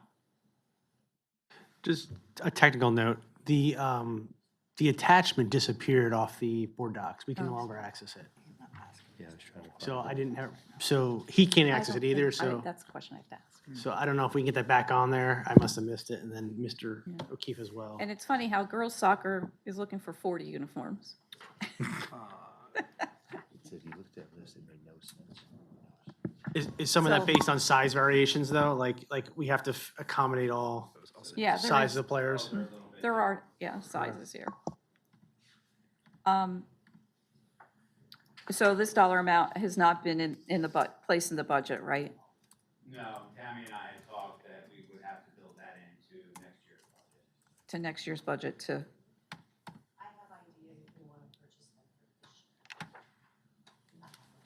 Don't we have nice St. Luke's grants? Just to bring up to date, we did purchase girls' basketball this year, and we're doing baseball this year, and that was on my plan from last year. As I said earlier, when I came on board, there were no new middle school uniforms, so I did build it in. So to if- the budget going over the years. if a sport's not on here, they have new uniforms, is what you're saying. Sorry, I didn't hear. If a Volleyball sport, just got them. yeah, Volleyball yeah, they just do. got 'em last year. Yeah. Yep. Okay, And football got them, and boys basketball got 'em. okay. Okay. So in your plan, what sports we're going to get next year? Would have been probably track and field, which theirs were really pretty bad, and then probably boys soccer would have been next year. I tried to do a boys and a girls team each year to make sure it was equal across the board. Well, for $15,000, I think we should just do it. That's just me. I mean, their uniforms are, I don't know when they've that last been, well, they've been hand-me-downs, first of all, so I've heard. Correct. That's the other thing. So they've never really had new uniforms, huh? Like a fresh set. Yeah, of their own. And they are different sizes than the hand-me-downs. So it's 6 sports? Yes, that was the problem. I remember my son, he was still in middle school wearing like extra large shorts. Yeah, my granddaughter was It the was same interesting. way. And he's a big dude. So for $15,000, I personally, That's just budgetary into the. But we have St. Luke's funding money. This is what St. Luke's has given the sports athletic programs to use. It's to fund the sports programs. It's a lot of money they've given us. So we shouldn't be squawking about this. We should be signing the check and getting the uniforms, as opposed to other monies it was used for. For this year, St. Luke's money has been allocated for various things. Maybe some of the wrong things. I'm sorry, Maybe some of the wrong things, as opposed to athletics. we give, but I do have some ideas of places that if we want, it needs to be purchased this year. well, some of the are already, the fall is done, so maybe we could wait and put them in the budget next year to get them, because they're already gone, but at least you could do the winter. Would it be too late? They That could do that was the my winter. question. Winter. What are the lead times? Would If it we be did too late to do? it, You probably need spring. Could you right? hit spring? We could hit spring. And Can we then at least budget do- the I other think, ones I for think the- that's the Yeah, I think pivot. that maybe that's a pivot, I yeah. agree, yeah. Could we, Could we do that? yeah, Do the spring I and, think, yeah. And then budget next Budget year for- for the winter and fall. So it'll probably come in at like 6. Are uniforms considered a stadium upgrade? T-Mobile money you're talking? Is that a T-Mobile situation? Thinking outside the box here. all right, are we all, I don't know if you have to put that on for approval to do the spring. Are we okay with that? Yeah. Okay. Okay. To approve to go to bid. Okay.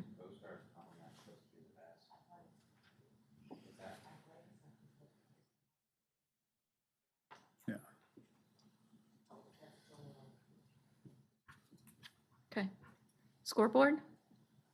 The last couple weeks, I've been meeting with the company. We're starting to set up our cloud-based, features that we'll use to, project on the screen, during games, the scoreboards and everything. Mr. Ayers also been meeting with them on the curriculum end to build it in the course of studies, at least get started a little bit, with some small courses for next year, so that it's student production that occurs at our games and all with it. He's been meeting with their curriculum team, and I've been meeting with their IT team to set up our users for running the actual scoreboard function of it. And I know we met with them probably about 3 weeks ago. Their on-site visit went really well. I've also met with, not met, but through email exchanges with First Northern, the graphics for their title portion of the board.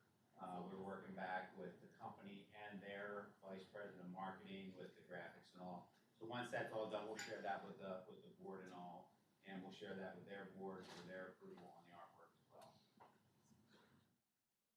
Any questions? Okay. Anything else under athletics? Just a couple highlights. Tuesday, we met with the outside groups, Mr. Snell and I. We just kind of did a recap of facilities usage and just went through kind of step by step of how to request the facility usage. Then we took questions. We helped some folks that could not get on. We went in and helped them get on there while we were there. And they were able to get on again the next day and do their facility request. Overall, I think it went well. We said we would recap things after the winter season, which will be the heaviest, I think, in usage of our buildings with gym space and classroom space and cafeteria spaces for the different things. But overall, they felt that it was an easier system, definitely with the calendar right up front, that you could see who had already put in requests.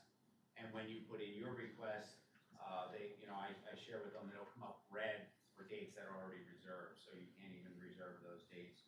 So you can get rid of those right away and find new dates. So overall, I think that meeting went really well. Mr. G showed up and sat through the presentation, and I think overall, you just. Yeah, I thought it was very, very well done and very easy for the community to understand. Before it was like hit and miss on how you get in it, and this system they had up, he showed it was like, wow, these dates are okay, but this one isn't. So it's immediate feedback, and I think it's really great, very great. Are there any concerns right now about, like, space availability for winter workout due to the construction or anything? West End Little League came to me about batting cages and all. We're even running into the same thing with our own teams. So I work with Mr. Smale, Mr. Borger, and we got rid of some of the equipment that was in the old gym, the extra kitchen equipment that was off to the side in there. That went to a different area for storage that was not be affected by the construction. And next week, we're gonna try and see pulling the tables up and getting that one side batting cage with the net against the wall that will give them some opportunities to bat off season. And then, of course, you know, that can be available for West End on the weekends, but not during the week because, of course, It's a compromise. but it's something that they can use. And I was talking to the gentleman from West End, they said that they, you know, I think it was booked out, the elementary gym on Sundays. They could do like a split, you know, put some of the teams at the high school in the cave. There for fielding. So there's some flexibility that we can work with once we see if everything works out for us to get everything out to use. Hall of Fame, Mr. G and myself did a video. We got that out there with the changes, with the bylaws. West End Happenings put it on their Facebook. They'll be in the next print for that. We did get a couple of extra nominations since then. And Lisa has reached out to those that nominated last year if there's anything to add to the applications and all. So we've done that so far. Just a couple of things. We had 2 divisional winners this year, football and volleyball for our EPC. Soccer, boys went to EPCs and districts. Football made it to districts. Volleyball went to EPCs and districts. Cross country, EPCs and districts as well. And finally, I just want to thank the community, thank everyone from all the buildings with our T-Mobile experience this year. You know, we didn't win the big prize, but you know, we walked away with $30,000 that we can use outside of our facility. And it brought some fun for our kids that did those weekly videos that we had to post and all. So I want to thank the community, thank our schools and everything that they did to get us where we're at. And I look forward to doing it again next year to see how far we go. But again, the bucket game was the most people I've seen in that stadium since I came on board here. It was packed. Both the band and the sports concession stand said they had record nights that night as well for their sales to get back to their program. So again, it was a great night. And finally, I want to thank the football boosters this year for doing the Hometown Hero. It was a very good success this year, and we would hope to continue that moving forward, and hopefully get some other sports that would like to do it at their seasons for the future. Any questions under athletics? Yeah, is there a way that people put nominations in for their hometown hero? Is that a link? Is that something that they know? I let the boosters handle that. So they had set up a Google form back in June. And then people put their nominations in, or they could mail a paper copy to the. Is it on the athletic or is it just on the actual? They had it on theirs. On theirs, I didn't know how to take it this year. It was something. Right. But I think we can expand upon it. I know a lot of people in the community were talking about it, and I know down at Anytime Fitness, people were talking about, like, how do I get this guy? He's a 3-star general. I said, I honestly don't know. I said, I'll try to find out. I know about it. But, I think we can do it a little bit better, get it on our site, and Right. social media for next year. yeah, that was well. Mr. Walters, congratulations. Thank you. That was nice. I appreciate that. Thank you very much. All right, anyone from the community on athletics? Yeah, absolutely. So I just wanted to come up as one of the field hockey coaches. I know you made the comment about how many uniforms for field hockey. I just wanted to give you my insight and advocate for field hockey. I've been a coach for over 10 years with the program, and I know our numbers have gotten lower, but I would advocate for you don't need 30 uniforms, but I wouldn't say you don't need like 10 uniforms. You need 11 at least to field the team. Also, in the years in the past, our PVYA program has been really, really low, but it's coming back really with like a fire under their butt, because I think last year they had over 50 girls, I want to say, that signed up with different age groups. So if we're going to be on a rotation, and I don't know what the rotation will be for the middle school uniforms, but if you're talking 5-6 years until they're going to get uniforms again, our numbers might be back up to that 30. So I just want you to keep that in mind. The other thing is our middle schoolers have, just again to give you insight, I think they're wearing uniforms that I don't know if I played in them because I graduated in 2008, but they're at least 11, 12 years old, because we were on a rotation for 5 years, but during COVID, we got skipped for a year. So the varsity team actually got 6 years, they got their uniform, and that was about 2 or 3 years ago. So you're talking at least 8, 9 years. So just to put that in your mind, so you are aware. And I think we should just use the St. Luke's money to pay for everybody to get uniforms, because a girl who's a size extra, extra small should not be wearing an extra, extra large. No, So- I know about that. Thank you. Anyone else? Okay, moving on to other. Does anyone have anything under other? I do. Yeah, I have one item also. do. Go ahead. Oh, go ahead, Mrs. Zip. Why don't you present it? You talk about it. The topic for. Oh, yes, the topic that they yes, want the for the topic for next, discussion. not for December, but for January. Not for- January. But let's put it this way, they For- already for- asked for extra security, so. That's true. The topic of discussion for December will be the No, conclusion of, correct. Health and wellness. health and wellness. Right. The topic that was requested to follow that is the banning of cell phones during school. We did not bring that up, We did did we, not bring Dr. it up. Howard? We did not. The whole group The of them were like- advisory committee brought it up. They did ask for extra security. Yes. At night at school. But I mean, the That's people something sitting that's- at the table state that is talking had the discussion, Yeah. I mean, they seemed The like state's they were talking for about it that? and They they had wanted logical- to be Yeah. discussed. They had logical Yeah. valid points. I'm not saying I'm Yes, for it, Mr. but they Wilson. did present it very well. Yeah, They had so- logical valid points. Isn't that already being looked at the state level, though? That's what I Excuse me? thought it was being looked That's at being at looked the at the state state level. level. Well, then let's And talk some about states that. already Let's talk took about action. that. Yeah, We I can thought talk it about that was. at the meeting. Okay. But I yeah, thought it so was just- being I discussed think at the the state House level. and the Senate you are know. both got Yeah, bills. just so you know. Okay. Yeah, I did think They that. Borrow my haven't brother-in-law's- passed. No, but I thought there's talk. There's something. I thought I saw that too. Yeah. Okay. All right. Yeah. Anything else? I have something, I'd like to revisit the remote instruction day. I'm just kidding. Out to the building administrators, I just want to say thank you for next week and all the work that y'all are putting into to recognize the veterans in our community. Matt, Norm, fellow brothers in the military, happy Veterans Day for next week. To our community members out there who are listening in, happy Veterans Day to everybody in the community. And last but not least, I got to put a special shout out to all my Marine brothers and sisters. Happy 250th birthday on Monday. Ooh, Boom. awesome. All right, I have one topic. As you know, we discussed starting support staff negotiations, and our committee is set. Mel was on the committee, John and Norm. They are gathering dates, suggested dates, actually to start already next week, possibly, but I don't know if that'll happen. But unfortunately, we're going to lose Mel. And I did talk to her about this today, asking her if she wished to be on the committee for a little bit, but she said, no, that wouldn't be really fair. So I do need to put someone else on that committee.